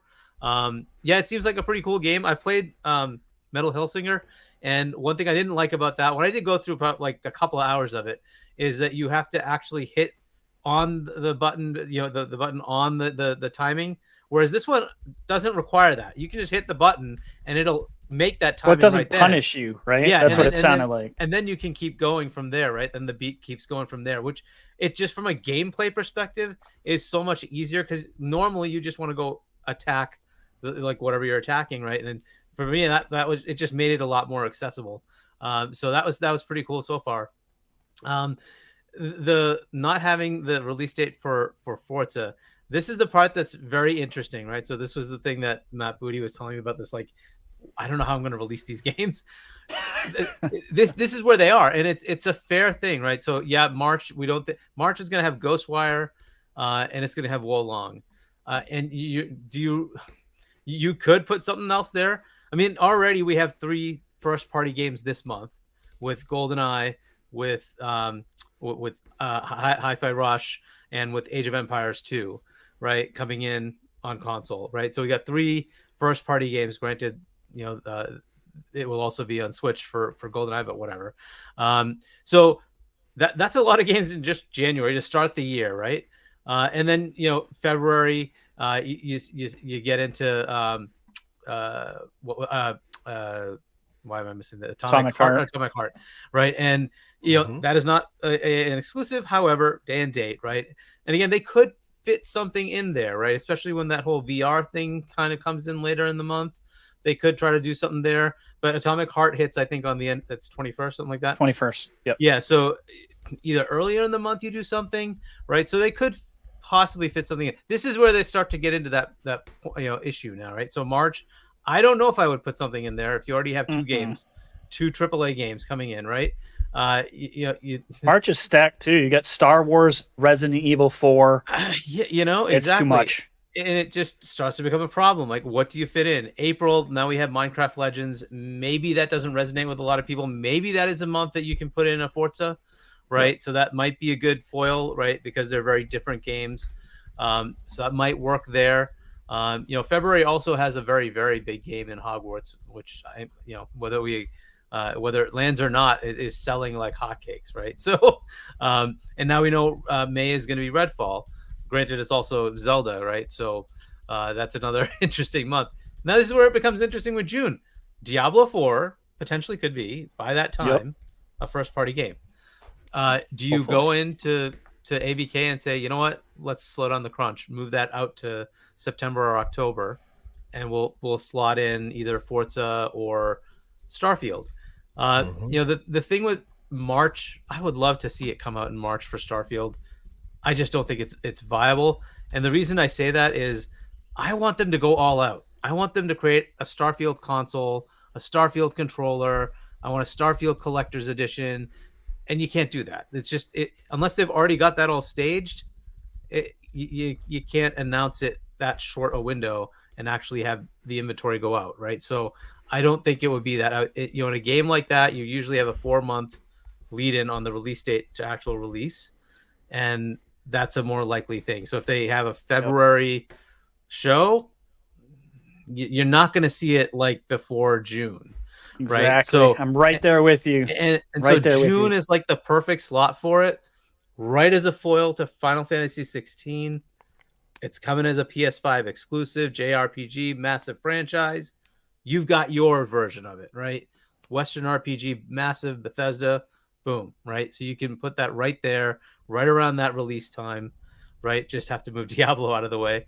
But this might be a thing where ABK is not done, and they're like, you know what, we don't care. Diablo can get overridden by Starfield because it's not really our game yet. I don't know. This is the stuff they have to go figure out, right? Maybe they don't want to do that to ABK because they're looking to buy them. We don't know, right? So this becomes an interesting thing. Now, let's say they move, Forza out to September, which is the general time that Forza comes out anyways, right?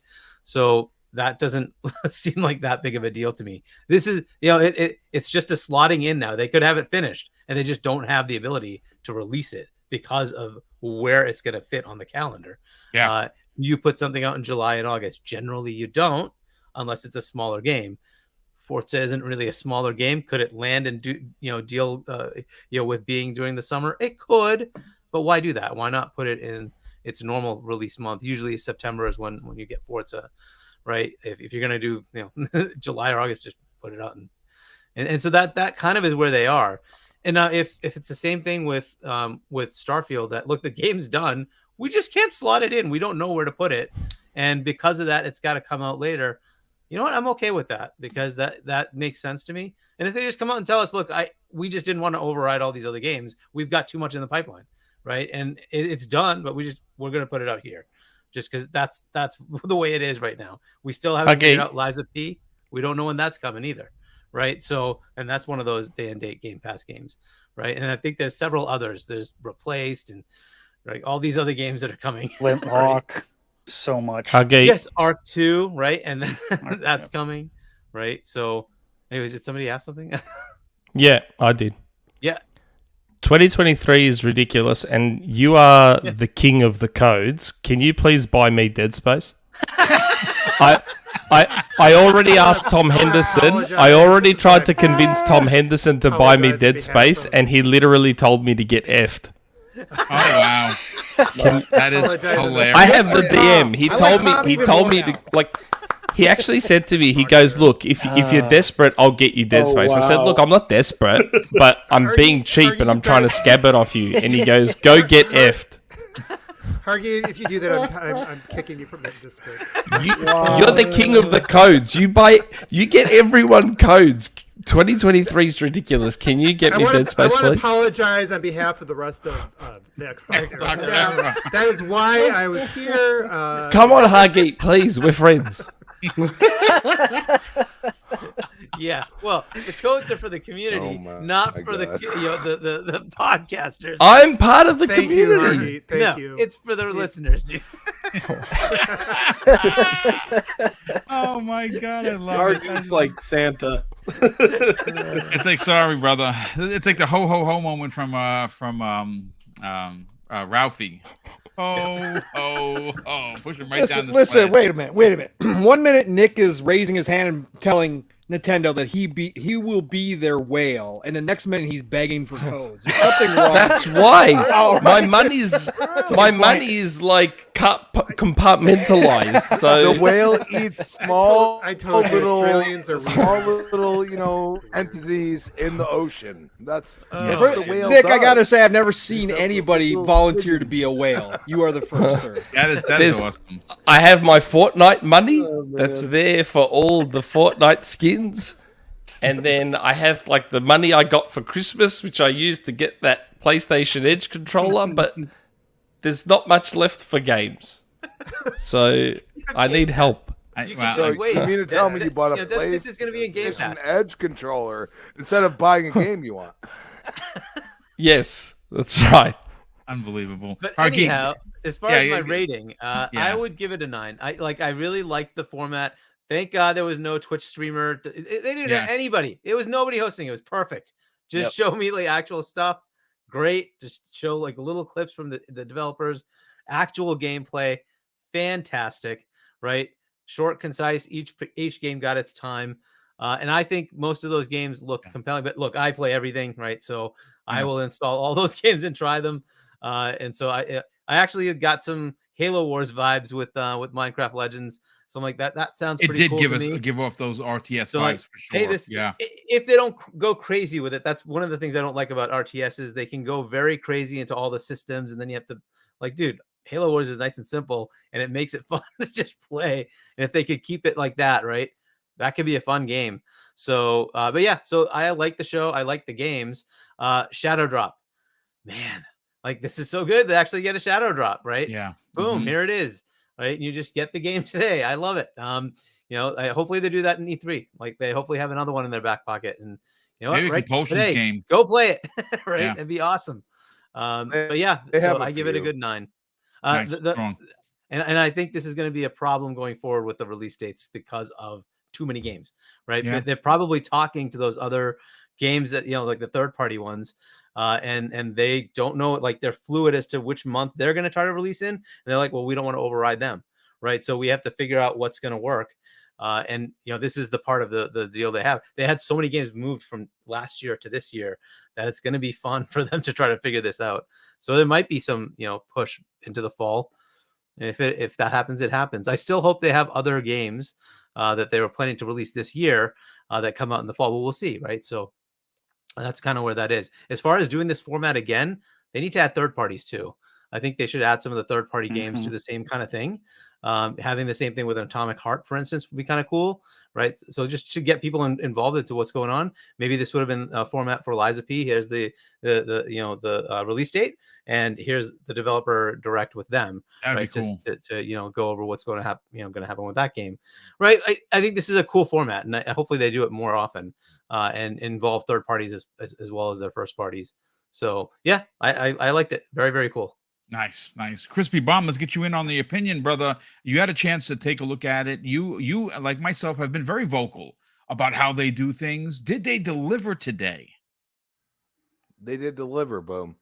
I mean, it's one of those things, like you keep saying what you say, and you kind of, you're not trying to be some console bigot or something like that. You kind of look at things and say, like PlayStation and Nintendo, they kind of do things a little differently into their own tune in ways.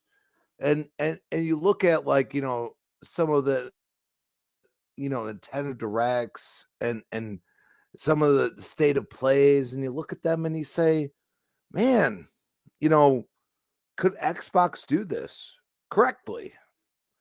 And I say yes, they've proven that they can. If there's going to be any talking, let's hear from the developer. Let's hear it from the person that has been working the hardest on the game. Let's hear from them. Now, you want to bring up scripted, this and that. That's fine. But these people aren't on camera. I mean, they acknowledge the fact of how big these things are right now. And like you see those hot takes at the end of the show and this and that. And you're like, man, like these are real people that do real things that give us enjoyment in life. And I look at that and I say, it takes a lot of courage to be like, yeah, I'll be the one. It's okay. You know what I mean? Like, and you look at what they provided, and I'm going to be upfront right now. 9.5 out of 10. It would have been a 10 if Forza had a release date. Yeah, I agree. understand That's exactly that. what I said. And that's Yep. why I go and say Xbox. You do. If you do another developer direct right after, in between E3 and the Game Awards, you do that, okay? Any game you announce or show or whatever, even if it's a shadow drop, like you did with Hi-Fi Rush, okay? If that's a shadow drop, have a damn date, okay? Because Hi-Fi Rush is that day, and I've heard of it, like I wasn't super surprised, but at the same time, I was like, wait, now? Today? You know what I mean? And it looks like a comic book. And I get, you're gonna have the PlayStation fanboys be like, oh, this looks like trash. This and that. Dude, how many people played Pediment? A whole hell of a lot compared to what I would play it. I'm not that type of gamer. Like, I'm not gonna go through these word plays and this and that. But I'll tell you right now, I remember Parappa the Rappa. Yes. Everybody remember that? That was that old game. school. Okay. Great game. And that's Great what that friggin' game. reminded me of. Okay. Yeah. And on top of it, I completely agree with Special Nick because you know what? You look at Bleeding Edge, and I know a lot of gamers that are still trying to play that game. Sometimes it takes hours, and they're still trying to play that game, but they released it too early. And this was like, bam, here you go. Have fun. And you know what? You could look at Grounded and say, everybody trashed that game when it was in preview. But guess what? That game be selling. People are playing it. People are enveloped in it. And then you look at like Minecraft Legends. I mean, come on, dude. You know what I mean? That's going to be a sleeper hit. You watch, like, people, we have 20 million people playing it. And Microsoft's going to announce that. People are like, oh, that's not true. And hey, are you going to listen to the fanboys? Because I'm not a fanboy. I just love Xbox because they give me multiplayer experiences. I mean, Redfall, day one, bro. No doubt about it. Day freaking one. I mean, that game, it is a chef's kiss to Arcane and how they do games, but bringing multiplayer in it. Oh, it's gonna, dude. When that vampire, you go up and it was like the first 3 minutes or something, and you see that vampire and he blacks out the whole freaking area. I was like, whoa, this is trippy. You know what I mean? This is an experience you don't get all the time. And that's where I look at, what they did, and I think it was completely right. But every game you need to show on a developer direct, I think you should continue to do exactly what you just did. Yep. Just make sure it has a release date. That's what we want. And I think if you do that, that would have been 10. I couldn't believe the passion you could see in the developers was there. And there was so many different developers. And that's where you go and say, like, Phil, like, you're on to something. Don't change it, but also listen to us. And that's the way I looked at it. And I thought it was the best show I've ever seen from them because they truly listened to us. And I thought that was incredible. And I thought that was something that, as a gamer, you got to tip your hat to. I mean, listen, you gave your score 9.5 out of 10. I took off a half a point just like you for the no date for Forza. I agree. I think you knocked it out of the park. Listen, we're going to get Pong Soul and Drawn TJ, but I do want to get to Mother One. He's got to get on out of here. One OPM, obviously one part of the Xbox era, who's really not supposed to be here according to contractual situations, which are I don't know what he's doing here. The power of double barrel. At least he's not begging for codes. At least I don't know if he gets. I'm trying to be the good representative of Xbox. I'm Greek Australian. We're notoriously cheap. OBM, listen, you have had a lot to say about their past shows. This is a great way to start. First of all, it's a great way to start a year that's expected to be one of the best years in Xbox gaming. But more so than that, they didn't have a good week prior to this show. Obviously, the Halo stuff is going to sting for a long time. You are a Halo fan. You have a show dedicated to it. I have some real heavy feelings on that because I'm such a fan. Then, of course, you had the layoffs. Now, again, it's not just Microsoft. It's the tech world. It's just a lot of people lost their jobs, and it's very sad. But keeping it for gaming, Xbox did have some areas that they did lose people, and it's terrible to see. I think they needed this win. This is at least in most people you've spoken to on the panel so far gives it a W. But we're interested to get your thoughts. Yeah, Boom. I mean, you mentioned a bad week. I think for somebody who's been on the platform since like 2 weeks after the system came out, and it's been my primary platform in that time.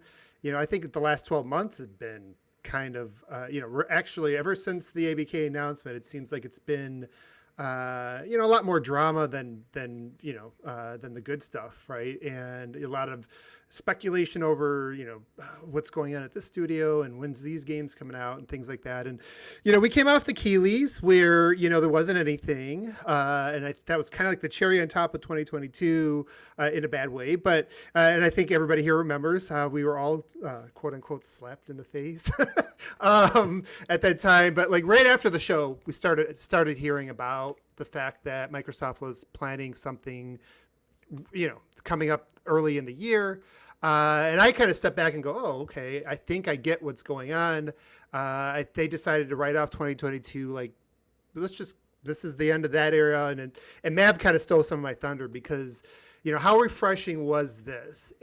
For me, like one of the weaknesses this is like, this is something that was definitely needed. Marketing and messaging has always been one of the weaknesses of Xbox. Even I'd say ever since Peter Moore kind of left, I think it's been a struggle for them.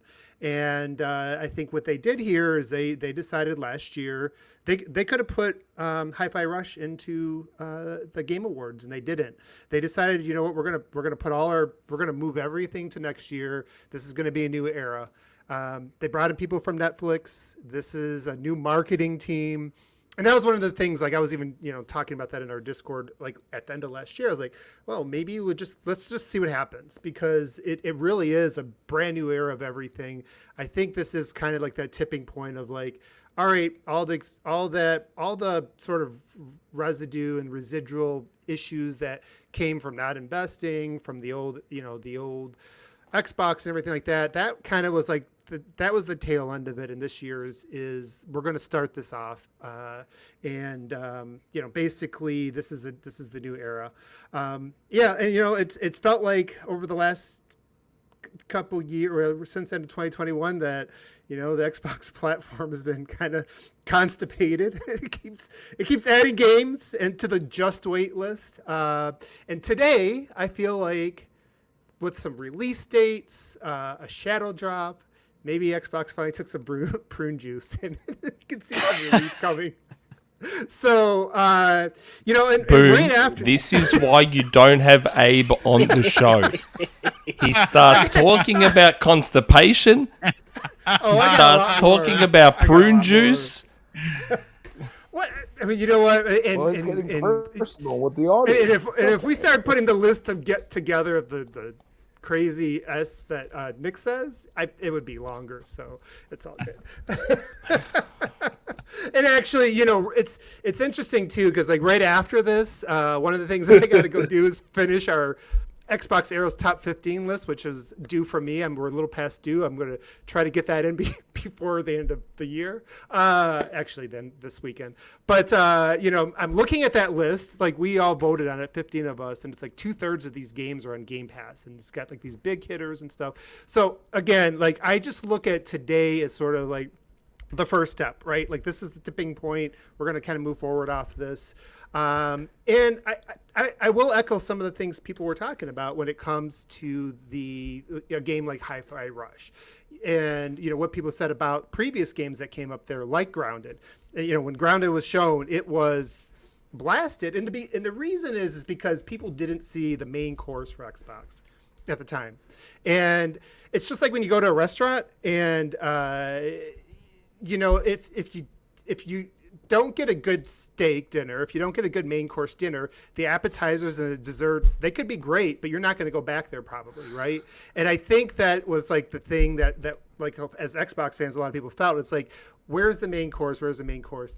When you deliver something like Hi-Fi Rush with the main course, like a Redfall, like the Forza, I just think it lands a lot better. And that's why you're just seeing this positive energy around it.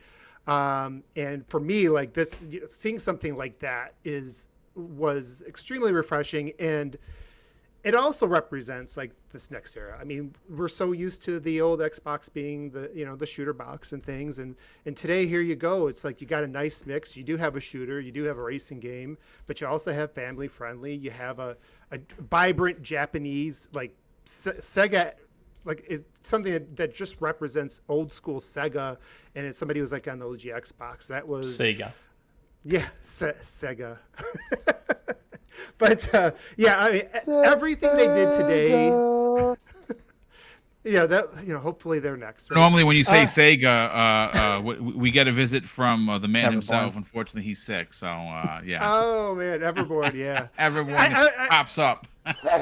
Man, that and how refreshing was seeing something like that. Like, to me, that's probably one of the best looking games I've seen this generation. Not technically, but just the feel you get looking Art style. at it.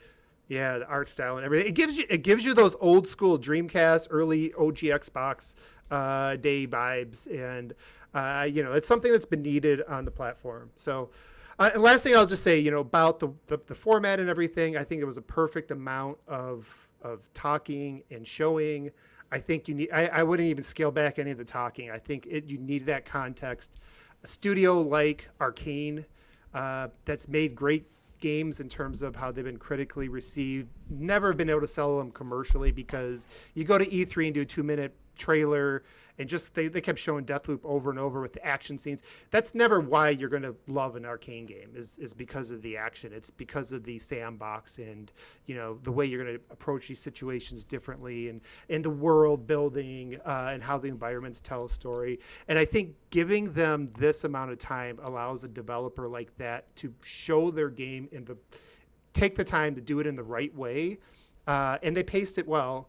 Whoever was working with them on the cuts and everything, I think, never stood in one place too long. Kept it going. I mean, just pacing is the key. Yeah. Yeah, and even stuff like Minecraft, like big. I mean, I mean, even games like Minecraft Legends, and I'll never play an MMO because I don't have time. But I was looking at that. I was like, man, this actually looks pretty cool. I thought that was pee break time. And then I was like, oh, this actually looks kind of neat. Like, if I had time, I might dive into this.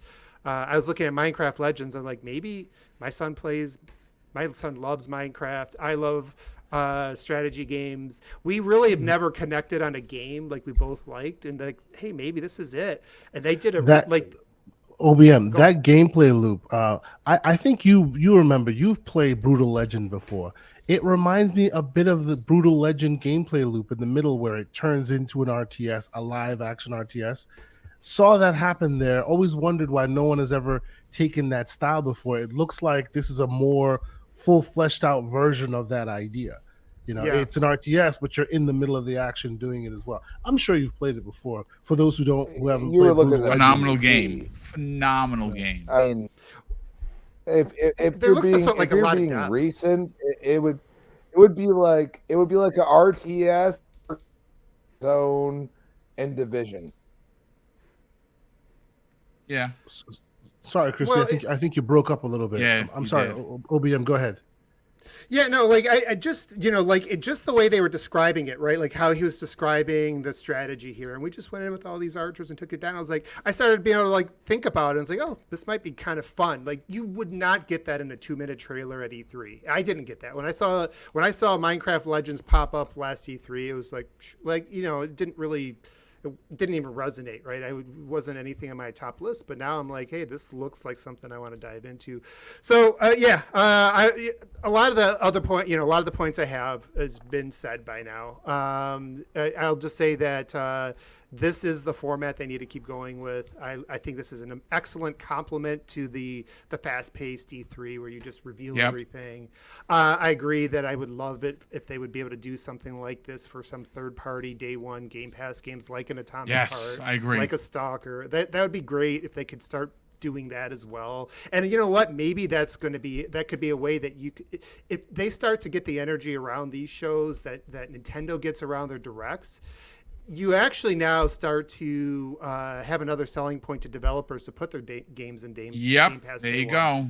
Yes. Like, hey, be part of our marketing. And heck, even if you don't sell as many on Xbox, all that marketing is going to translate to PC and other platforms. And so, that is that's potentially a thing out there if they can continue to build on this. So yeah, it was a 9 out of 10 for me. I'm usually a harder grading scale. I kind of came in kind of low on E3 last year. The only real downside for me was the Forza release date. So yeah, most people. But that's one of the things I came for. So because that wasn't there, that kind of stuck. But everything else, pacing, format, really just the way the developers showed off their games.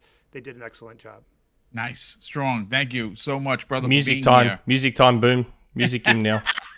Let's get the music going. Oh my goodness, Pong Soul, Yeah, brother. Let's get. Thank you so I'm much. gonna head out, guys. Yeah, dude, take off, brother. Thanks so much for being here.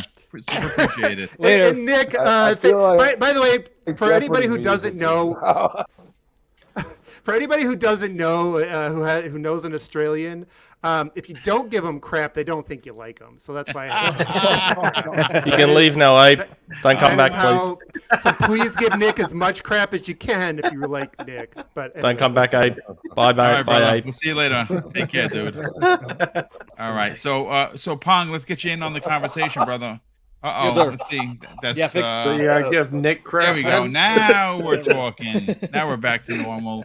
Pong, talk about it, brother. You first of all, you were shaking your head about the about everyone's thought and theories regarding Starfield. I'm still 323.23. I'm sorry. I have to. I'm gonna die on that hill. But this is what we've been waiting for, dude. We have been waiting for this type of show.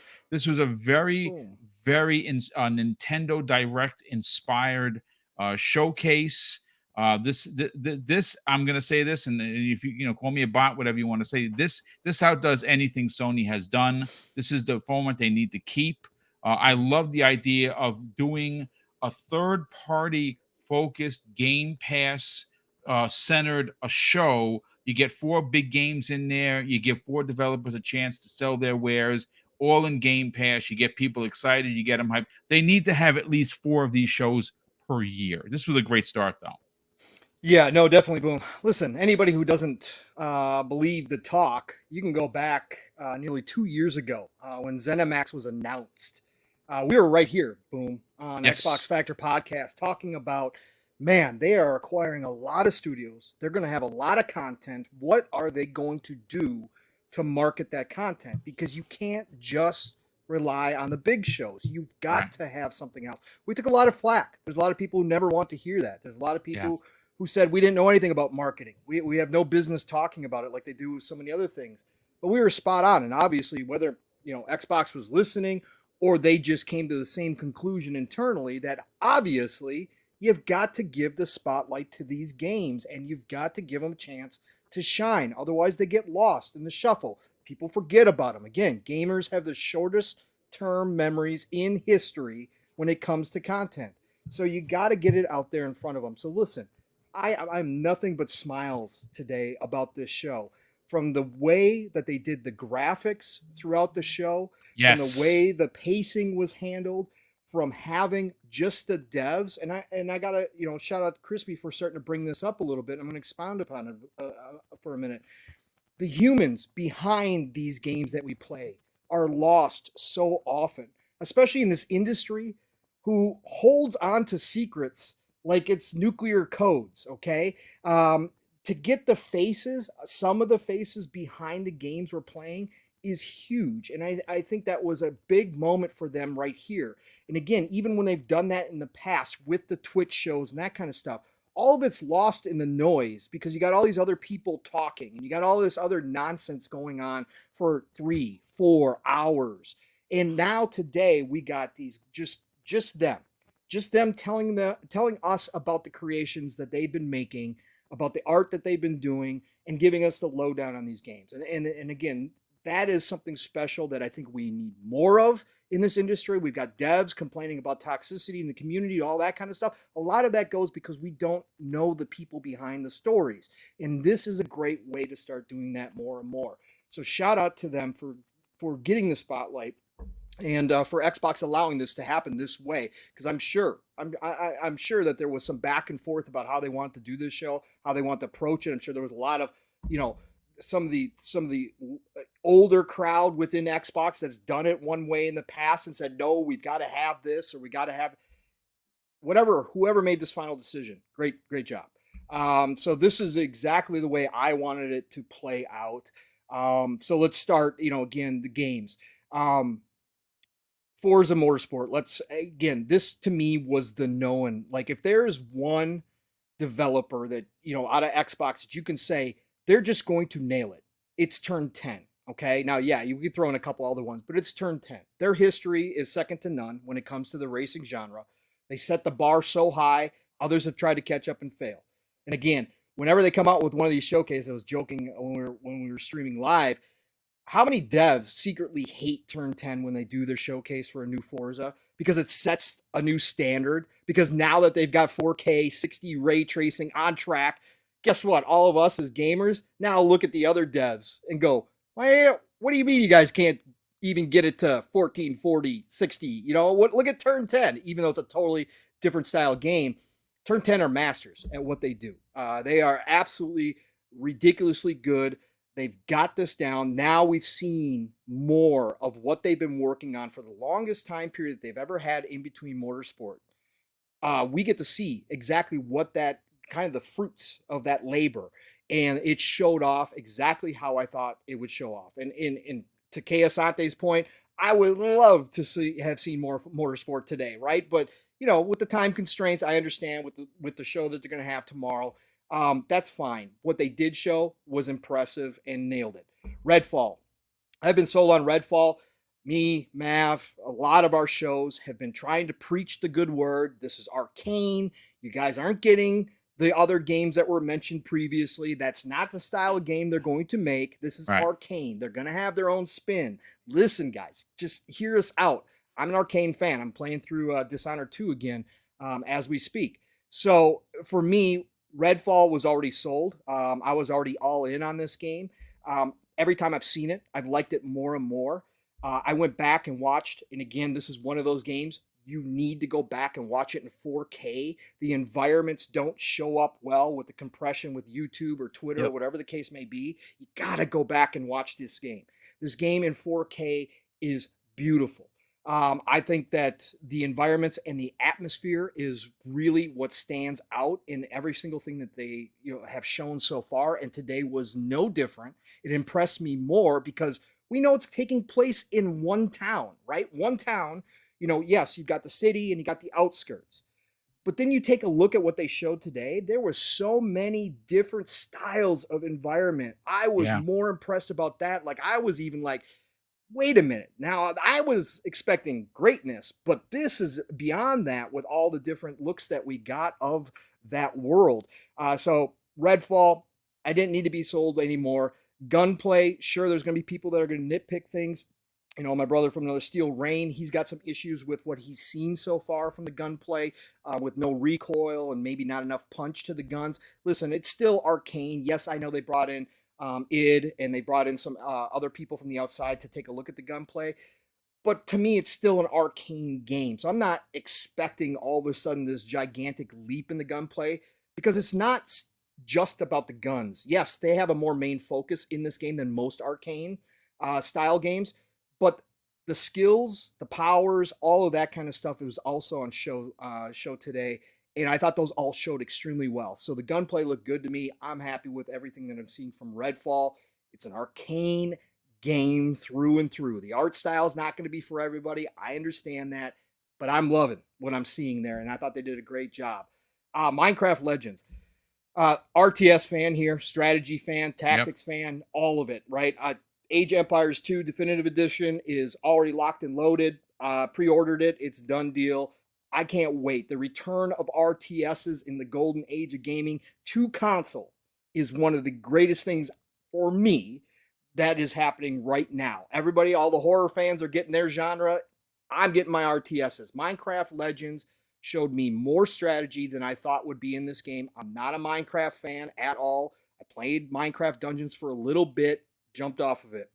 As Mav was saying, this will definitely be a game after what I saw today that I'm going to hop into, that I'm going to check out, that I'm going to kind of dive into and see how it holds up. It's got tower defense to it. It's got strategy to it, RTS style to it. I can't wait to jump in with somebody like Mav, who also loves RTSs, and get down and dirty with this game. I think the PvP focus that they gave today was fantastic. It was great. We know the PvE. We kind of get that fact. Even if you're not a big RTS fan, you know what the PvE is going to be like. But the PvP is always a big question when you throw it in there. What they showed today solidified that they understand what they're doing with that PvP, and I can't wait to experience it firsthand. So Minecraft Legends sold me 100%. Then let's go to Hi-Fi Rush. Listen, as everybody's already stated, a shadow drop. This is old school style. We don't get this anymore in this industry. Yep. Like, how rare is it that we actually get a real shadow drop? Like, we had all heard Hi-Fi Rush. I was on the board that we were going to see it today. I thought that was definitely going to be a surprise, even when everybody else was out there. Oh, no, it's just 4. I figured there was too much smoke to not think that Hi-Fi Rush was going to be there. But I had no idea what the game was going to be. Now, I'm not a rhythm guy, right? But the fact that they explained that you're not going to be punished for not having rhythm, okay, all right, I got it downloaded. We're going to play this. We're going to check it out. But the art style, I'm an old Jet Set guy. I think this looks ridiculously good, as other people have said. I think, Nick, you pointed out that that style is a classic style that never ages.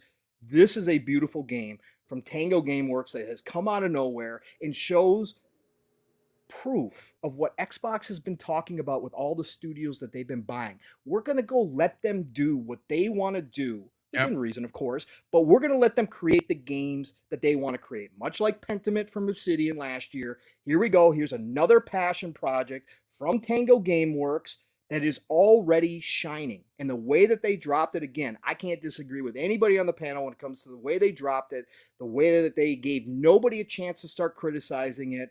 Listen, I even seen some Sony Defense Force, the SDF, out here saying, well, show was terrible, but I got to say Hi-Fi Rush maybe might be the interesting one out of it, right? Wow. That says a lot in itself. Again, you surprise everybody. You show it off for the first time. It becomes available. Everybody's happy. Everybody starts downloading it. Everybody wants to see what this game is about. Shout out to Tango. Shout out to Hi-Fi Rush. I think they've got a hit on their hands, even if it's a shorter-lived hit. It does not matter. Tango's one of those forgotten studios outside of the fans of Evil Dead, right? It's one of their forgotten studios that nobody really talks about. This could put them a little bit in the map. This could give them a little bit of the spotlight and say, hey, maybe Tango's one to watch here as they grow underneath Xbox. So great job there. And then you got to give it up to this show, because this show even got people interested in ESO, of all things. I see people downloading ESO again. Whenever I've talked about Elder Scrolls Online, I have made sure, whenever it's come up in any podcast, to say, listen, people, it's not just an MMO. If you want to go play this single player, you will have an Elder Scrolls single player experience. There is so much content to be had in this game. I put over 500 hours on the PlayStation side. I'm still mad that they don't have cross progression. Still mad that I can't bring my character over. That's the only reason why I don't play it right now. But after this showing today, I re-downloaded it. I said, you know what? Yeah, maybe it's time to get back into it ESO. also. Yeah, maybe it's time to get back into ESO. But that's a huge boon to the show to say, hey, you actually got people interested in ESO. Every other time that ESO has come up at E3, oh God, they're showing ESO again. It's like, people garbed down. Today they did a great job. They sat up there. They explained that the first party mode is for single player people. You don't have to get involved in the MMO stuff. Go enjoy it. Great job for ESO as well. I mean, again, I love that game. I might be starting back into it. So as far as dates goes, I'm not going to get into the date thing. I've said my piece on it. I'm keeping my energy until they move outside of the 12 months.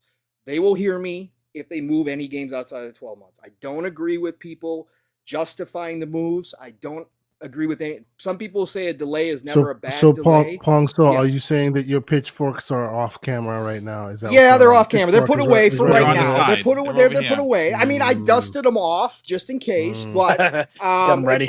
But file them to a nice point. Yeah. Right.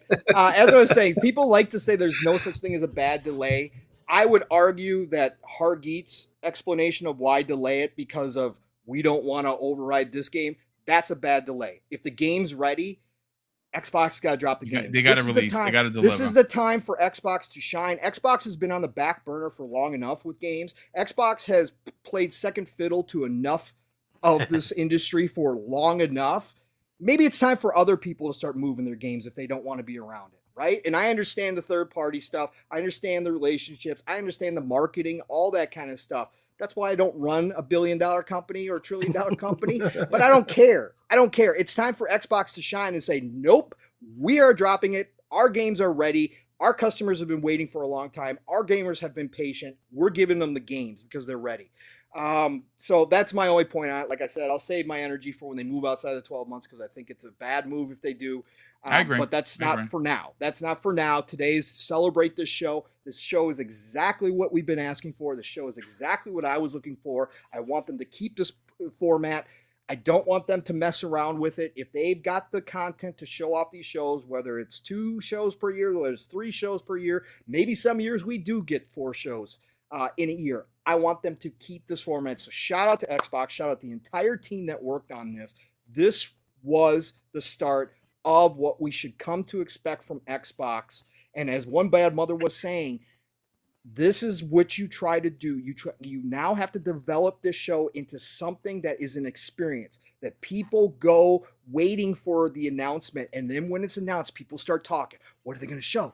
Oh my gosh, can't wait for the date. Just like they do with Nintendo Directs, just like they do with State of Plays. It's an added level of marketing that Xbox has been missing. But now that they got the studios, now that they have the games, it's time for this stuff to roll out. And today was a great start to that. Overall, earlier when we did it live, I gave it an 8.5. Going back and rewatching the entire show in 4K 60, I bumped that to a 9.0. Solid show. Again, the Forza no date thing, I'm bummed about that a little bit. Again, it's one of those things, but I'm not getting off, I'm not getting off my dates that they're going to have all of these games out the first half as they promised. So I'm just leaving it for what it is. I would like to see a date, but 9.0 is my final grade on this show, and it was a fantastic show. Hats off to Xbox and everybody over there. Thanks. Thanks so much. Remember, Xbox, you're watching. He says 9.0.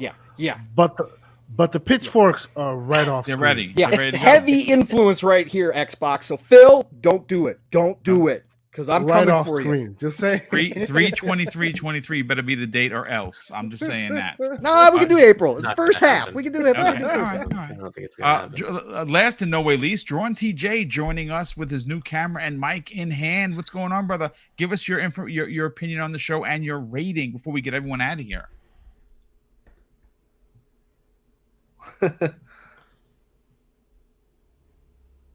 You're good. You're good. Sounds good, Boom. Yeah, it was. I didn't get to watch it, but I got to listen because okay,